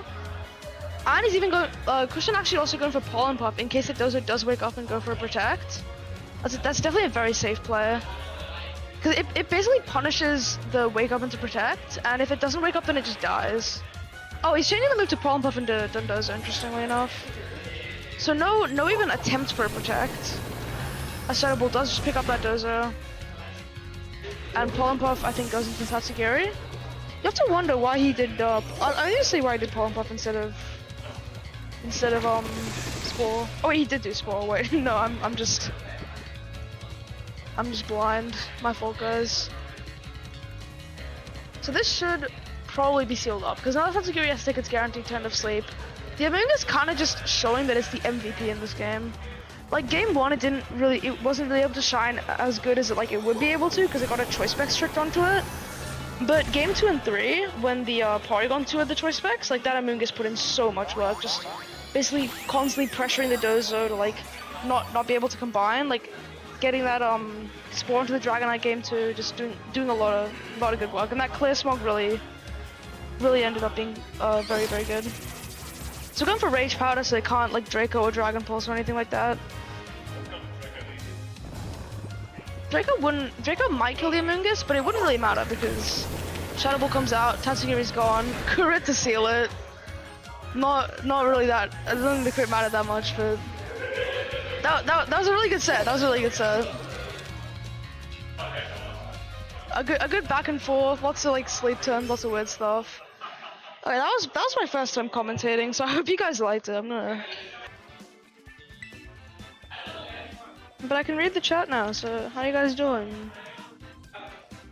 Wait, what did he lock in? I didn't see. Sorry, I'm looking for the team sheet. I didn't see what he locked in.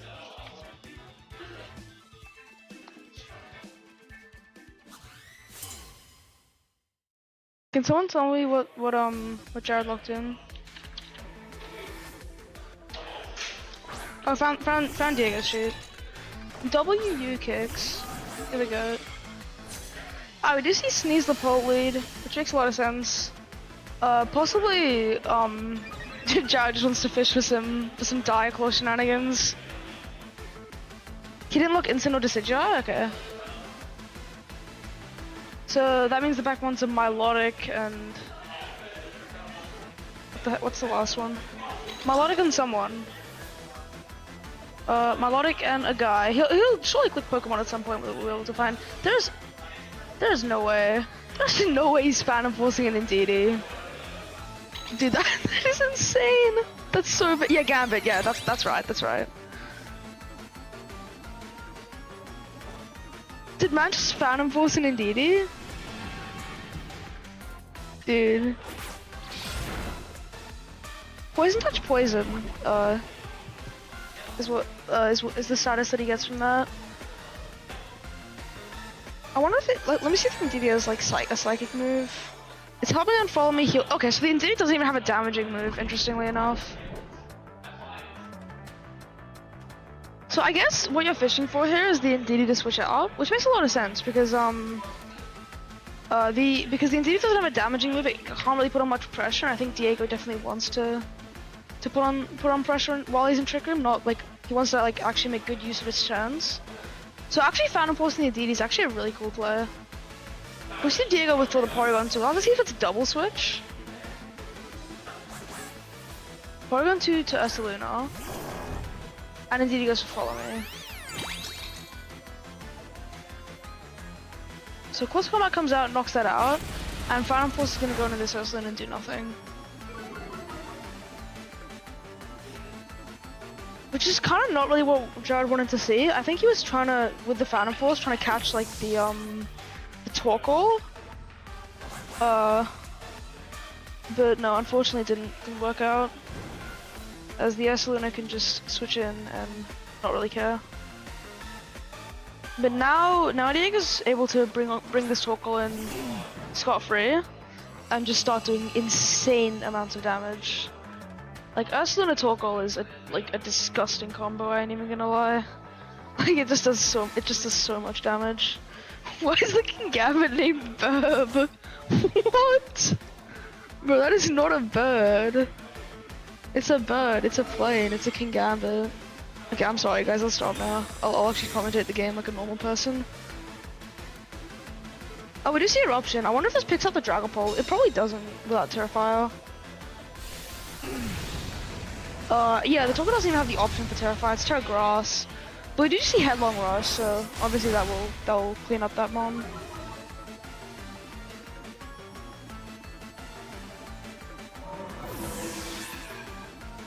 Oh, interesting. The Ursaluna's instead of Protect, it's Double Edge. So it's Facade, Headlong Rush, Earthquake, Double Edge. What does that even do? I guess it does more damage than Facade when you're not burnt. That's definitely interesting. We're gonna go into the bird. That's not a bird. No, we're gonna go into the snack.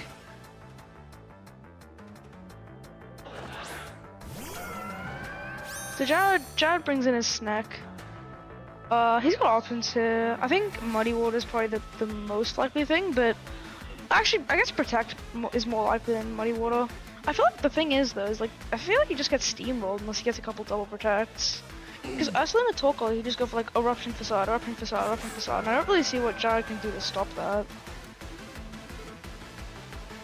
Unless it's like this, this Milotic is somehow slower than the Ursaluna, but I highly doubt that. We do actually see the double protect from the Sneeze though, which is very, very good for Jared. There's like, obviously it lives another turn. But I feel like this Milotic is just gonna die. I feel like it's just gonna be like Facade into that one, it's just like bye-bye. Oh, actually Facade into the Sneasel, that's massive for Jared. That double protect actually paying dividends as we actually see Muddy Water. Misses something, misses the Ursaluna. If we see an accuracy drop, that could be massive. No accuracy drop, unfortunately. Missing the Ursaluna is unfortunate. But honestly, I think we'd rather hit the Torkoal, as that like is gonna decrease the damage of Eruption, and also Ursaluna is like in close combat range no matter what. So I think well, is it? Wait, is it? No, yeah, Ursaluna's Terra Normal, so it's just gonna be permanently in close combat range. So if this Sneasler can basically like fight its way out of Trick Room, and it will have it can have a Mon to help it, like in the end. I feel like Jared could definitely be able to pull this back with a couple Diacle statuses. Or like accuracy drops. I feel like he needs a little bit of luck.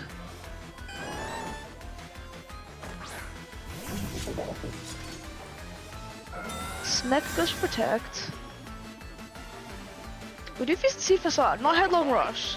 So that is a pretty good turn for Jared, as it just burns another Trick Room turn without taking too much damage. I think Trick Room's over now. Judging by Diego's play, but it might not be. I might have miscounted. Yeah, Trick Room's over. The Psychic Terrain's gone. So I feel like it's kind of easy though for Diego to just go for like Protect and Trick Room. I don't really know if there's a lot that Jared can do to punish that. The Indeedee is dead, so he can go into the Sneasler and have like fake out pressure. But I don't know if that's enough, man. I don't know if that does enough.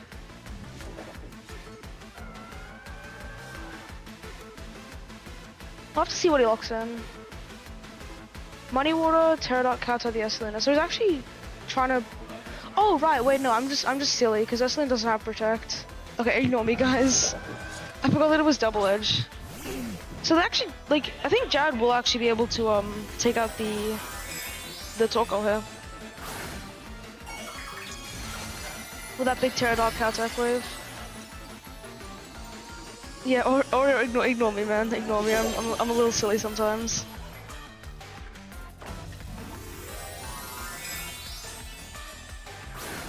We do see Terra fighting on the Porygon. I don't know if this Porygon is like faster or slower than the Kingambit. I think it depends on like if it's min speed Porygon, if the Kingambit has investment. Muddy Water. That Torkoal is definitely gonna die if the Kingambit. Yeah, Kingambit does go first. So Torkoal is definitely gone now. So it's basically Porygon and Ursaluna versus Sneasel with a Sash Broken and Milotic and Kingambit. And the Ursaluna is like it's got its burn, it's in Trick Room, it's ready to do some damage. I definitely don't think it's in Sucker Punch range, but it might be in Sucker Punch plus Muddy Water range. I'll have to see. It can't Protect, so Sucker Punch is very safe into that Ursaluna slot. The one concern I do have it would be like Facade, like from Jared's end would be like Facade into Milotic and Terra Blast into Kingambit. I feel like that's a very safe play from Diego. I didn't actually see what Jared locked in. He clicked it very quickly. I think he protected the Kingambit, yeah. He might have protected both. He could have like Life Dude or something, I don't actually know. Yeah, he protected both. So just birding Trick Room turns and scouting, that makes a lot of sense. Yeah, Excellent Facade into ImLordKai and Terra Blast into Kingambit. That feels really safe, unless Jared can crit the Esteluna with a Sucker Punch. Because the Facade will probably kill the ImLordKai, I think. I'm not 100% certain on that, but I think it should, right? Like, it's not intimidated, so I definitely think it should. Even after that leftovers, I definitely think it should.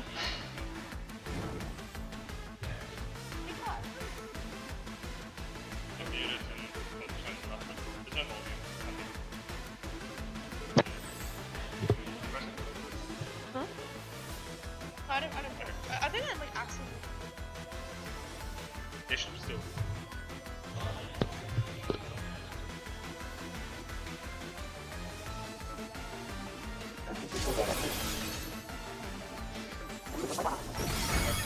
It goes off.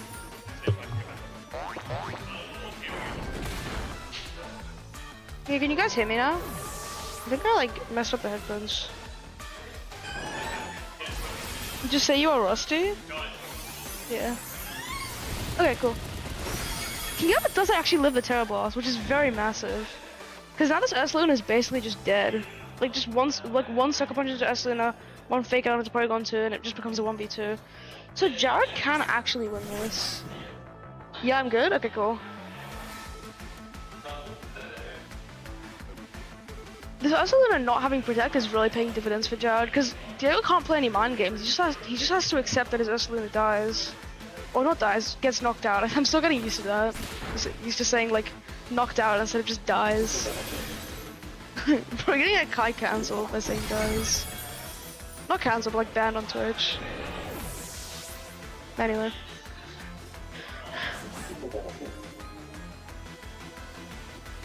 So now you probably, I mean, you have to kind of make a read, right? How's your 2025 Worlds campaign? I got points from the GC, like 110 or something, and then like I've won this local, so it's going okay. He's predicting that the Sneeze is getting targeted. Oh, sorry, the Kingambit's getting targeted. And he doesn't get it. Diego actually Ice Beam in that slot, but Diclaw comes out hoping for a status, like a Paralyze or Sleep. Poison's probably not the one that Jared wanted to see there, but it's like at least he got A status, you know? I think a Sucker Punch plus Close Combat will definitely be able to clean it up, or like a Kowtow plus Close Combat, because we saw that Kingambit was faster. So Close Combat comes out, yeah, Kowtow definitely kills from there. I think Jared actually did it. Which is honestly crazy, considering that, like, he told me he had a really bad matchup, like, before the match started. Yeah. There it is. So, going on to game 2 now. Jared took game 1.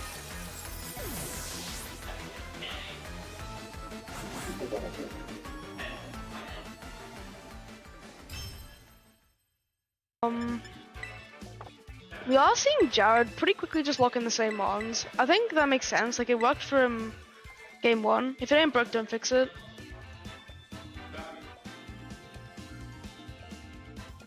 You have to wonder if Diego will make any adjustments. I'm not sure. I think like if Jared can stall. Oh my god, look at all his Littens. I think if Jared can stall out Psychic Terrain and then just have Kingambit spam Sucker Punch, like that seemed to work really well for him game 1. So if he can just pull it off again, I think they can definitely take the win. If Diego makes good use of Psychic Terrain though, and like holds off that Kingambit with Psychic Terrain from clicking Sucker Punch and stuff. So if he basically like forces Jared to kill off the Indeedee and the Porygon 2 early, that will be definitely annoying for that might be trouble for Jared. That's what I was trying to say, trouble, yeah. We do see Jared locking the Terra Dragon, so not like a Phantom Force this time, which makes sense as that didn't really go well from game 1. We see a Terra from Diego as well. So Porygon 2 into fighting. I think Jared didn't he didn't look happy about that. I think he might have been expecting Jared might have been expecting like a Terra Steel Indeedee, but we don't actually see that. Which means Dragon Nuts will probably be able to just kill this Indeedee off the bat. And then we can possibly see like some sort. I guess, yeah, Diego terrifying so that he wouldn't be weak to close combat, which makes a lot of sense. So indeed he does get knocked out to that Dragon Nuts barely. And now we'll see if we get like some sort of diacle status like sleep or paralyzation. If it sleeps, I think this was a win on the spot, honestly. But no, Poison Touch, procs in, again, which poisons the P2, which is still not the worst. Like it's not the worst thing in the world for either player. I think it definitely like does something for Jared because it might force the P2 to click recover earlier than it would otherwise. But yeah, Torkoal is able to just come in freely here since the indeed he got knocked out.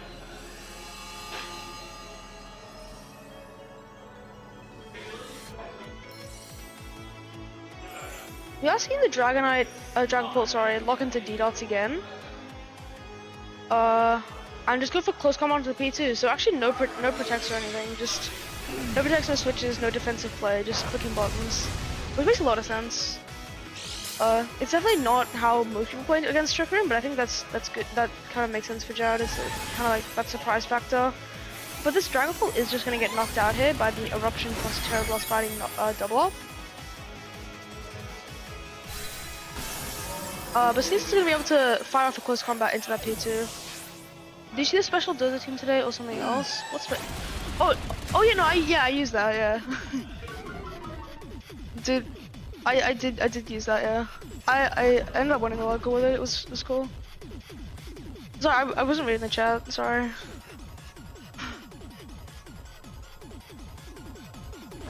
Yeah, my bad, bro.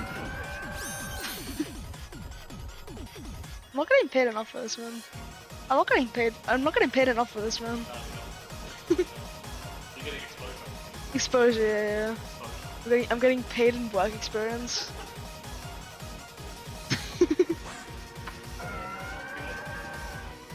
That's what the people want.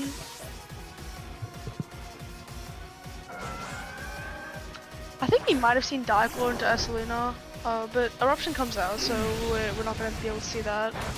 Am I allowed to click Muddy Water here? Or what?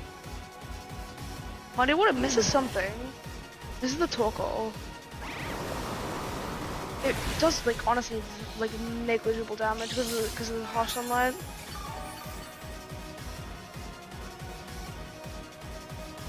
But that Torkoal's Eruption is still gonna be able to be hitting at full base power, and Psychic Terrain's still up, I think. So it's gonna be kind of tough for Jared to fight through this Trick Room. But Psychic Terrain's still up. This Ursaluna's burned. He has to deal with both of these Pokemon.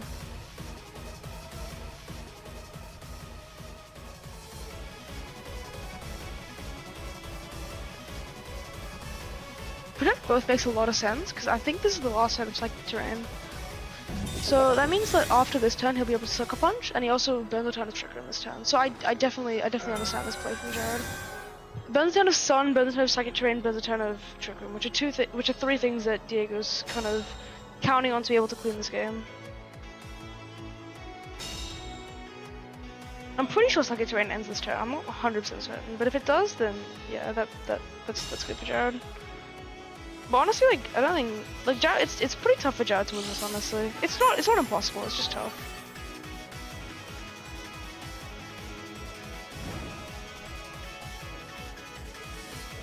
Oh, Psychic Terrain's still up. Never mind. Yeah, it's one more turn after that. Okay.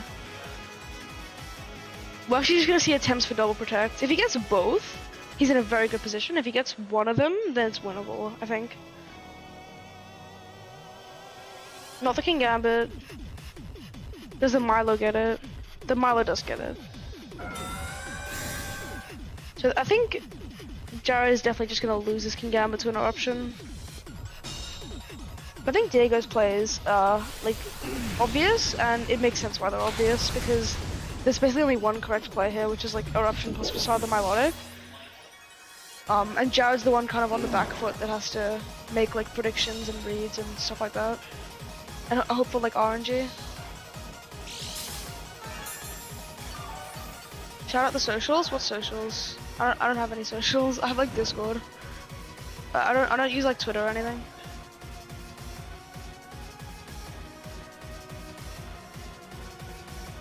Okay, I think Trick Room's over now, so you can just go for like Muddy Water again, but I honestly think it's over. Like, Muddy Water can't make Trick Room miss, so I mean, like, technically, if you get enough accuracy drops, maybe it's possible. Oh, actually, that might kill the Porygon too. I'm not actually 100% sure if that kills the Porygon too. No, not quite. Accuracy drop into the Ursaluna? Okay. And accuracy drop into the Porygon too. Wait, no. Oh. I was like, is there a way? But no. Like, you need a lot of... Shout out Twitch channel I don't use. I'm good. I haven't streamed in like months. Yeah, Diego wins game 2, so we're on to game 3 now.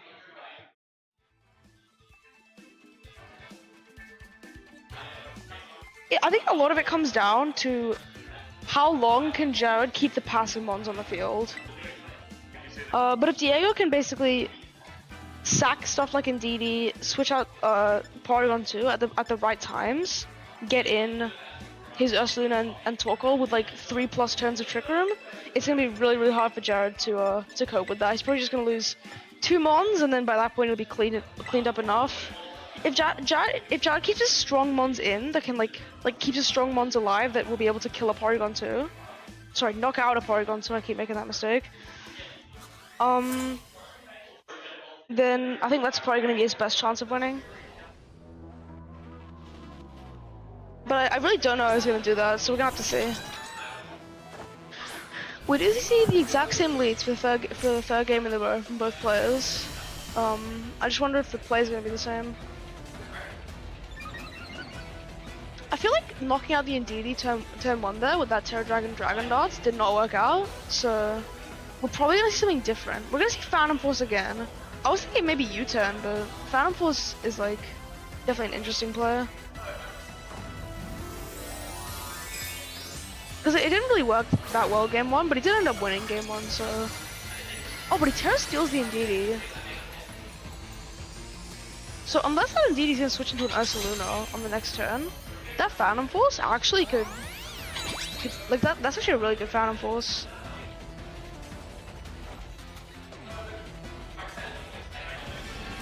I'm pretty sure Jared, yeah, he went for Dive-Ball, not close combat, so no damage is done this turn. The Trick Room is set, and Dragapult has vanished.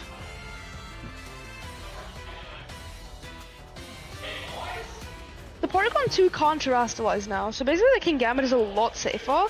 But the Kingambit's a lot safer, it can like just come in against that Porygon 2 and Indeedee and just be fine, but I definitely think that Diego wants to play offensive and switch the Indeedee out or switch the Porygon 2 out for one of his big sweepers.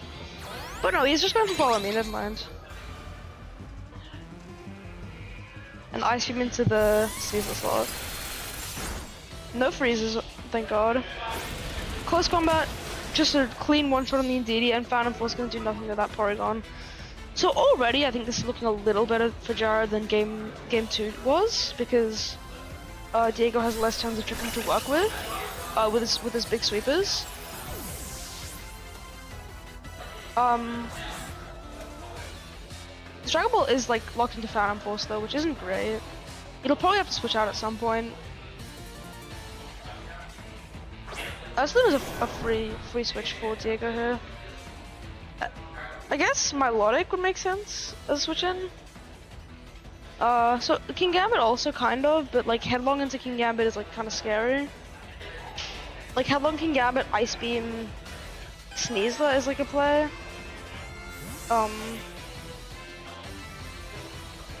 We'll have to see if Diego goes for that or Jared's just like the goat at reads. We'll have to see.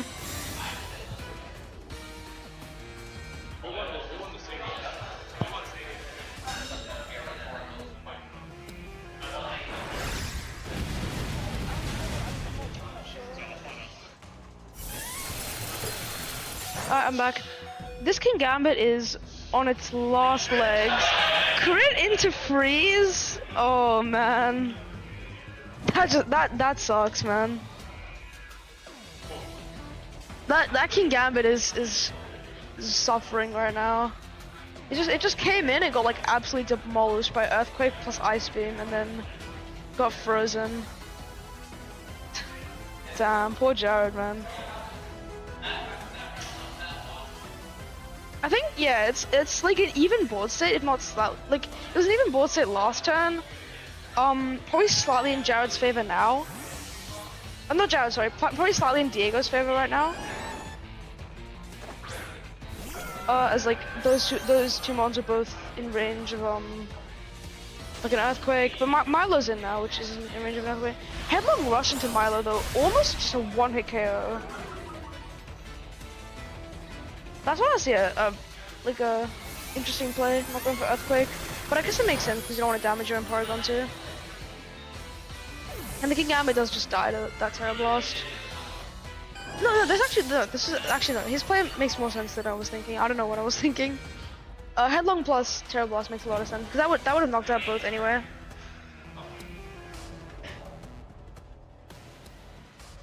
Alright, Sneasler comes back in. There's no fake out pressure though because of Psychic Terrain. I feel like Jared's definitely just about to get steamrolled right now.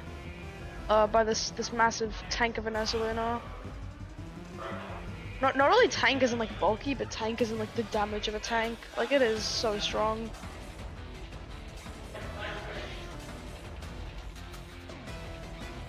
He tried locking in CC in a P2, but yeah, no, I feel like both these mons are just gonna die. Like I don't really. Yeah, Earthquake is probably gonna kill both. I feel like they'll basically have it sealed. Cause what, the last one's like Dragapult, and I think Trick Room's not even over. No, yeah, Trick Room's not even over. And so like Headlong plus Ice Beam is just an easy kill into that one.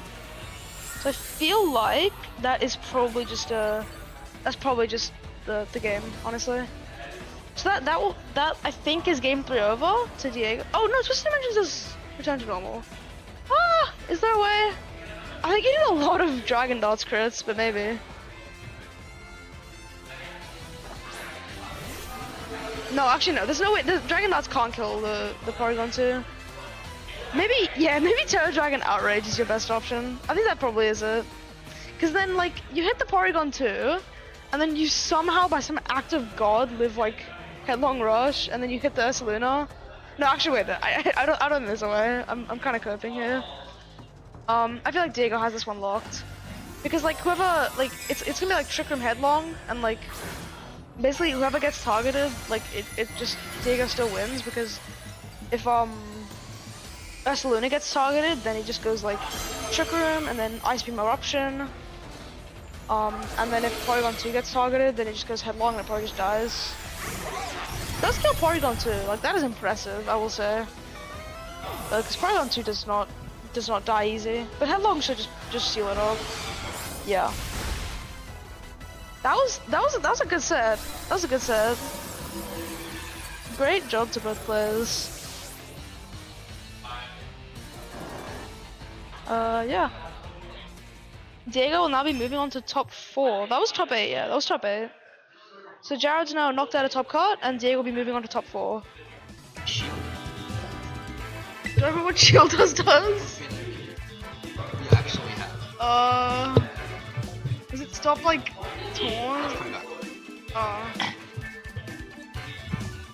We want you both here? Okay, cool. Do it, lock in. No. Oh, this is awkward. Chat, what did they lock in?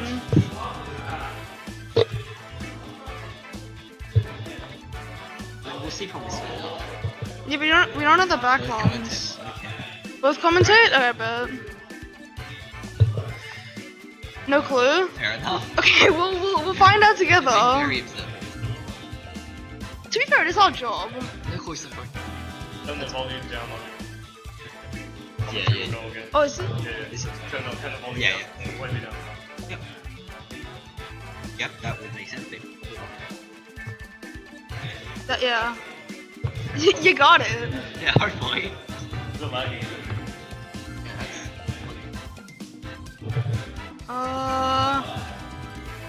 Jack, go for the camera to a silly little dance. What? No. To pass the time. I'm not doing a silly little dance. My dance sounds silly enough. Yeah. Just give it 2 minutes. If it doesn't work, just take off and restart. Yeah, wait 2 minutes then. But we'll see if it works in then. This happens sometimes. It normally takes about Chat, pop Hell yeah, quiz. Parashuffle. Chat, pop quiz. In Wheezing Galar has 3 abilities: neutralizing gas, levitate, and what? Google it. Yes, you are. Don't Google it. Do not Google it. This one. Yeah, you did this.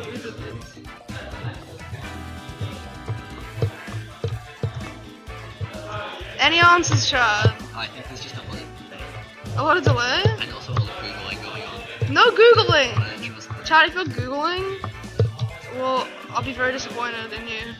Not mad, just disappointed. What is... who? You? At affiliate. Oh, nice. Oh, we're in. Oh, we're in, let's go.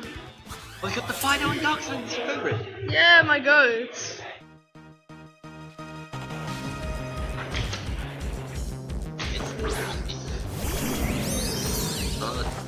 Double intro leads for Bombi and Golden Go. I feel like this is probably advantageous for... Who's the perspective that we're on? Watching you up? I think it's probably in favor of you up. I mean, yeah, I guess Like, I think it's... nothing's something I'm making. Wait, who's the fast one center? Huh? Fast one center? Ken. And the faster? Okay, you can fake... You can I fake mean- out these. You can fake out, like, the instant fake out video out. You can... What do you think you can, man? Yeah. I think make it rain fake out. Cause the only... Yeah. Like, you can't... Oh. Oh, what?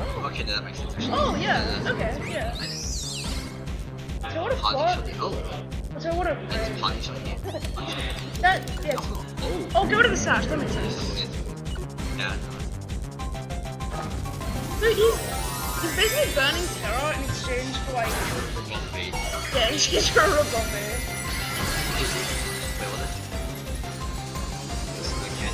Wait, what is What is even the point of a bomb? What does the bomb even do? Untitled? Okay, let's kill him. Actually, if we could see next card.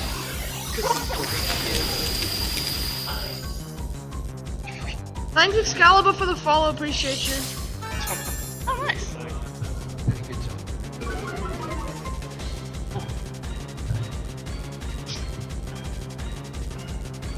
Fine.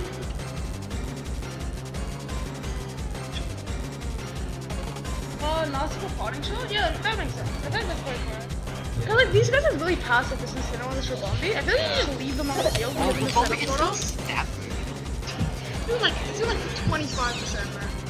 I think. I don't actually know what Rabombi goes. Oh. I believe we just on a very trial, but that thing is terrifying. I don't know. It's an Omni boost. Is it Omni boost? Oh, I think it's an Omni boost. I'm not. Oh, that thing has. Oh, it's a 10.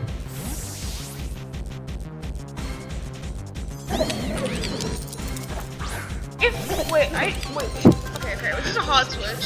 I was gonna say like if you potting shot the golden go there, you are a massive. Yeah. That's a massive amount of damage. Dramatic. Yes, it's fast. Oh my god, we forfeited. Didn't quit forfeits. That's a menu. That is something I would do. Like, this also probably just wants to Blood Moon the Garchomp, right? Like, Blood Moon the Garchomp make the thing, because this Blood's not putting on a lot of pressure. Oh, man. With -2. SDS? Oh, yeah. But I'm I mean, probably... the Hyper Voice Make It Rain still wasn't a bad play, I thought, because, like, that's not even Garchomp still. No. I'll go for it. That's like their tailwind of it. Oh, no, I think Hyper Voice Make It. Is Golden's gonna die? Like, the Golden's gonna die. Like, it doesn't need to. No, you're right. I don't know what We start going. Oh, I'm probably wrong. I Make It Rain Hyper Voice will be a double game. I don't know if it kills the Golden though. I really don't know. I don't think it kills the I know, it might. I'm not 100% sure. I think obviously Hyper Voice Shadow Ball. There has been life option, actually. There has been life option. I still still... How does this Oh, that's enough, that's enough. Oh, no, it's Specs. It's Specs? Oh, I thought it was like not Specs. How is Yeah. Okay, that is just double KO. Then you were right. Yeah. We are. Yeah.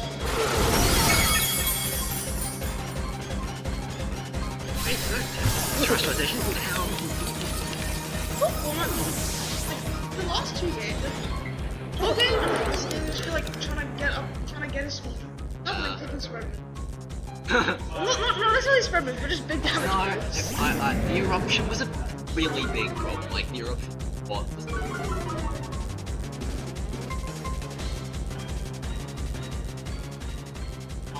Oh yeah, actually that's. Yeah, you need to have fake out pressure here. You basically need to make sure tailwind goes away. I feel like fake out as Lin public cash rolling though. We still alive though. What is it? One attack us. Doubling as Lin. That's really. Really? You actually can't let Roger Sack die to these bosses. Yeah, that's good. Can I just protect? Yeah, but then next turn, Tailwind run and Roger back to the Oh. tail. You That's smart, that's smart. Wait, you have to be speed. Yeah. Ah, that's a cool play, honestly. But this Yeah, this is like assuming that Asuna will protect. Like if it doesn't protect, it just blood moves the Gauntlet. I just lose. Yeah. But it's like it's a hard read and it pays off. Oh, it's not awesome. Is it? Yeah. Probably is. It is multi-scale, So it can be fake out. Can be faked So out. I Leave us alone, man.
And there is Joji. Alright, so as you can see, there is a Vivian, so this should be entertaining. Can't wait to hear these 100% accurate sleep powders, almost. Alright, so we do see it's an Assault Vest in Sin, which is not as common as Safety Goggles. Rifle, Dango. Yeah. I'm doing a prediction. Oh yeah. Alright, so yeah, so Kai's putting up a prediction, so guess who you think's gonna win? Kai coins, tell them to get Kai coins. Yep, get Kai coins. Yep, have fun. Good luck.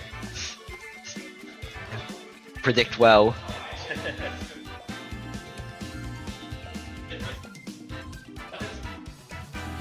Okay, so we see Joji's locking in the Vivian for slot 1 right now. Oh, no. Vivian Ursa, that's interesting. It's not exactly the most common. With the AV instant P2 in the back, yep. Oregon 2 doesn't die, as we've seen previously. An interesting thing to know about this Real Room is because it's not AV, it's Miracle Seed, and it's running Protect, which is not exactly a common move. Alright, so we see the Yoav loop with Golingo Instant and Joji loop with Vivian Ursa. Instant getting the Intimidate off an Ursa is pretty big, pretty important, especially because it's not burned yet, so it won't be able to put out much damage.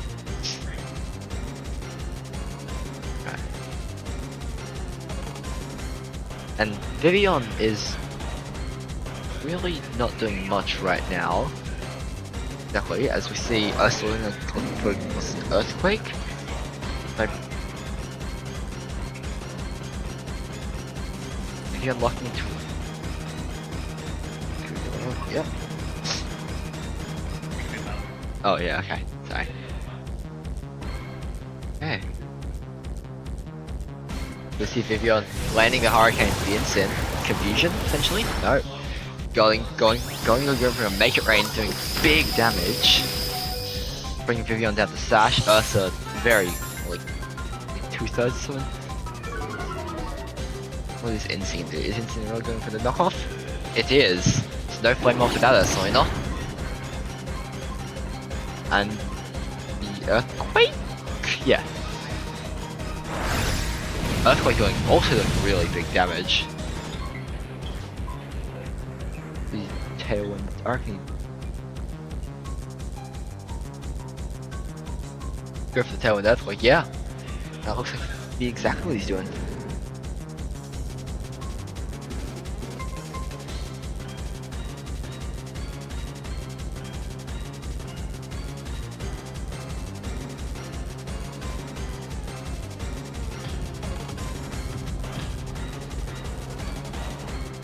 Oh, we got Doctor Insanity.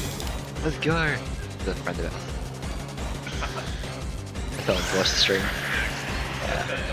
Welcome. Yeah. And going to go to Protect. As yeah, and Incineroar should be going down here. Yep, Instinct goes down. Okay.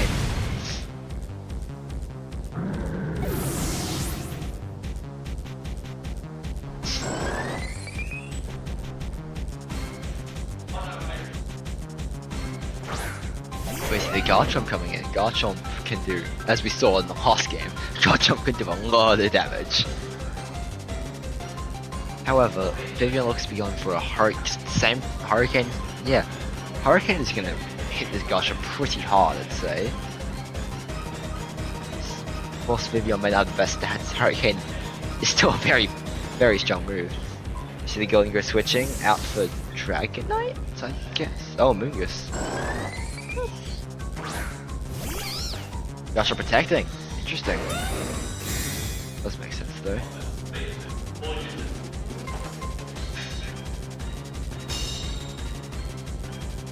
10 BP here. Right. Well, Moongus probably shouldn't take too much in this Earthquake, but you know, chip matters. That's less than regenerate heals, so Moongus, yeah. Although Moongus doesn't really want to switch out for now, does it?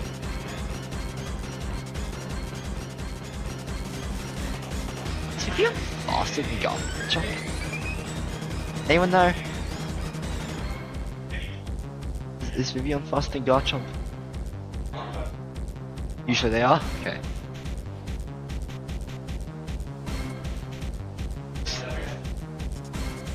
Another clue, yep, very helpful Jai, as always. Garchomp is faster? Okay. Thank you. That does sound right. Vivian We see the Terrace like Gamungus.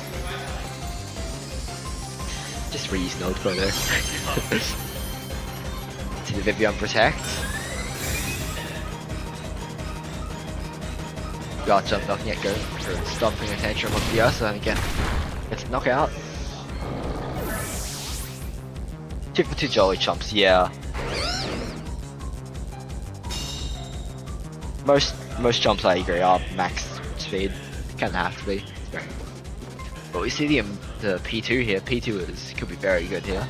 Especially if we got the special attack boost. I have no idea what boost it got.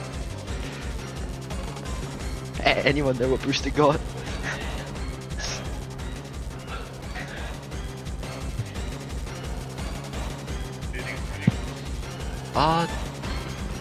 Pretty close game right now.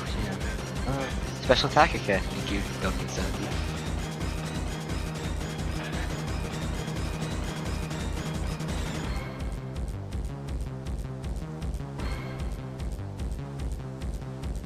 Okay, Rage Powder, yeah, that would make sense. Okay, Vivian is faster. Unless Tailwind's top. I don't think Tailwind's still up though. No, I don't think it is.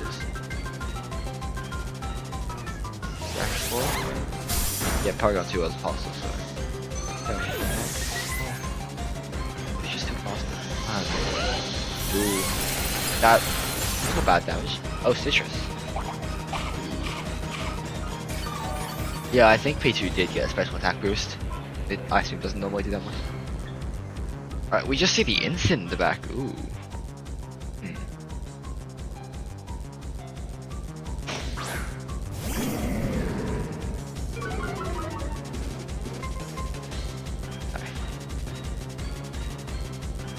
Alright, so we see the Amoongus falling asleep, taking a Terra Grass.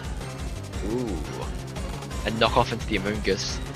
It doesn't have an item right now, so knockoff onto it as much.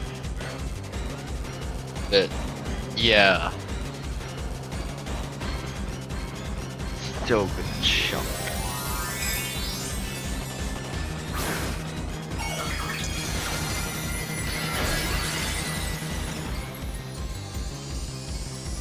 Okay, so we see Terra Grass coming out of course to resist the Stomping Tantrum that we see.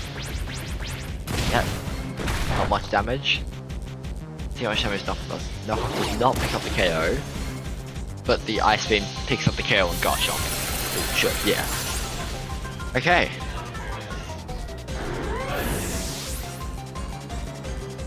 So, we can still stay asleep, yeah. And now we see that,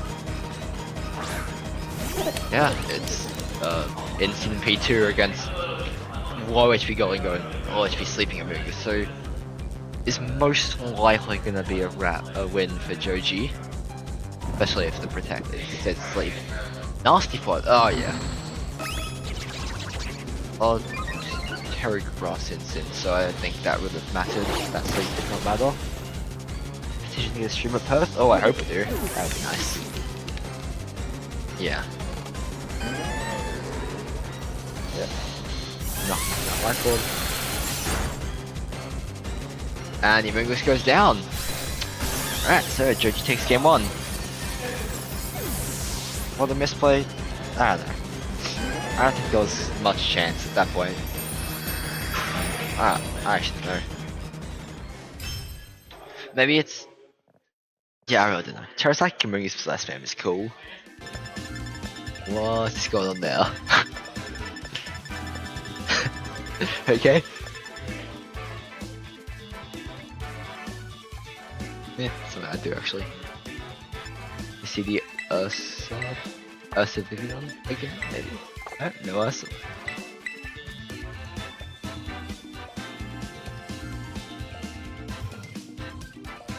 Okay, we do see the Ursa Vivian in the lead, with the instant P2 in the back. Yep.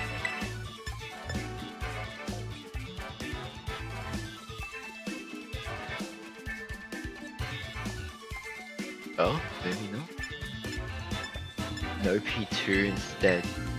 Maybe the Willowbird. Oh, Stick with P2? Sticking with the P2. Alright, so same ones as last game with Joji. Let's see.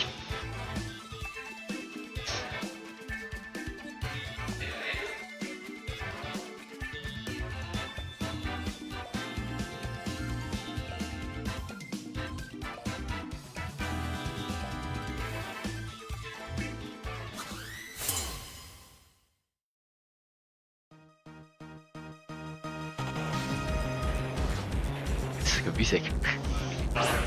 Alright, so sticking with the same leads as last game.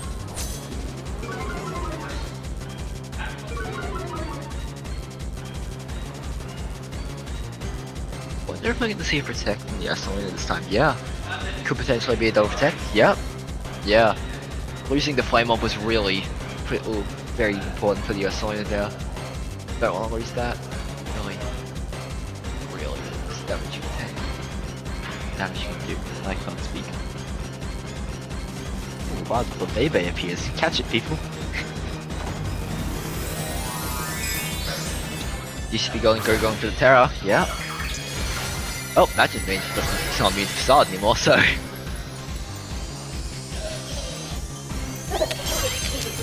We should double protect.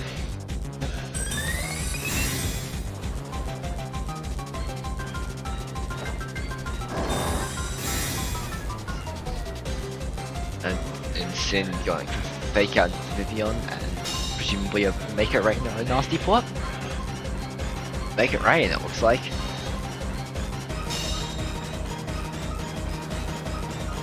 Yep, fake out. So the double tech being pretty important there, as the S1 is now burned. Focus Ash is still intact. And, yeah. Yep. Earthquake Tailwind. Not much can be done about this, really.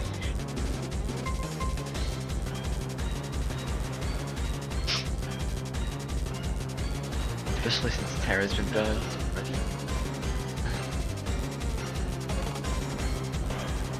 It's looking pretty good for Joji right now. Not really a good switch to Earthquake here if you didn't bring Dragonite. Yeah, the oh no, going to go for the Make It Rain. Could see they were going for the Lamplets potentially, the knockoff, trying to KO the Estelina. We do, yeah, does it pick up? It does not. And even with the burn, that would not pick up. Yep, okay, it does exactly 14, so it's the Estelina's last turn.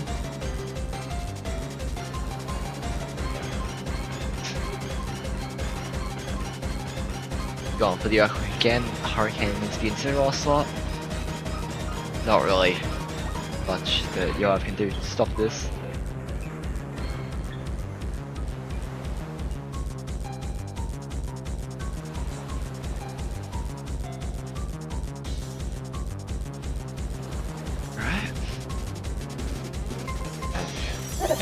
Going for the protect, yeah.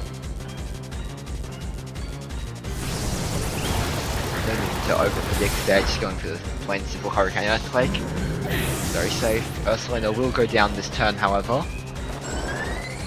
Meaning that Yoav potentially has a chance to come back. Hang on, it's in the back.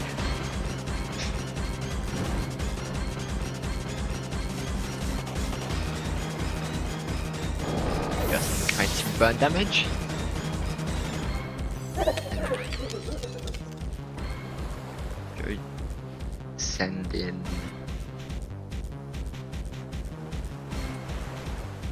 the Incineroar.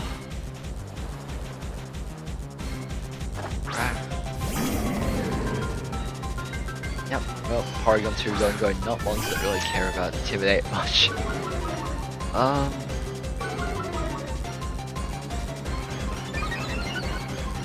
Yet again, no idea what boost that was. I mean, if it targeted the instant, it's probably a defense boost, so I reckon it's probably more likely to be a defense boost, I'm not sure though. Just that knockoff into the Golden Ghost slot and sleep out on the P2, that looks about right. I think Yo really needs to sleep out of miss right here.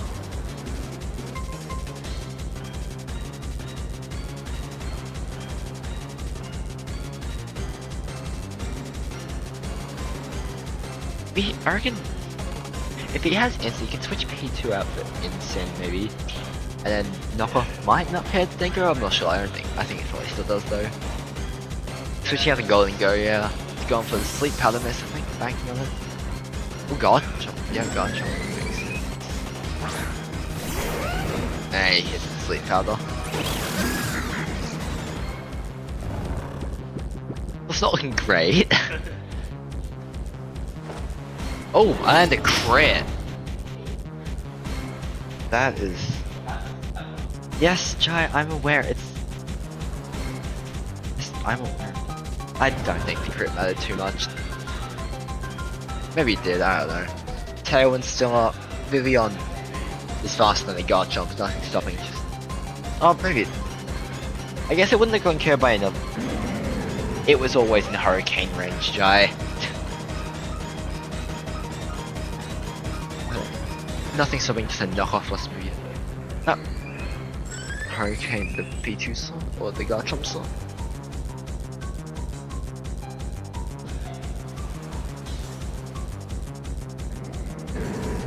Hurricane Garchomp slot? Yeah, Garchomp probably. Okay.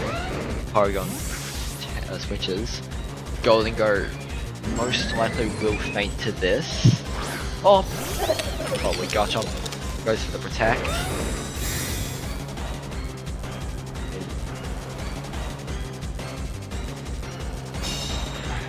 Hurricane goes into Gotcha Protect, and does Knockoff pick up?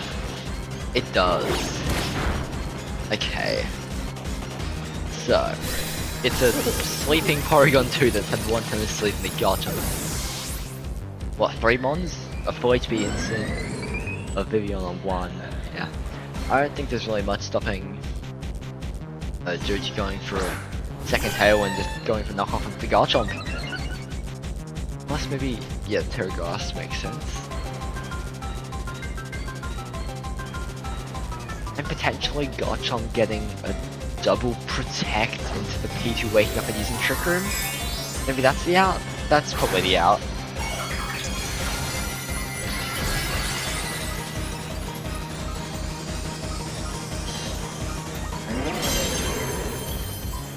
Oh, that's a Tantrum. Oh.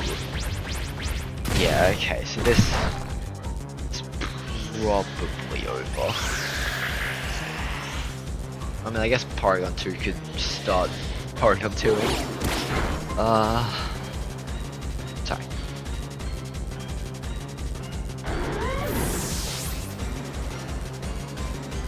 And Porygon 2 stays asleep.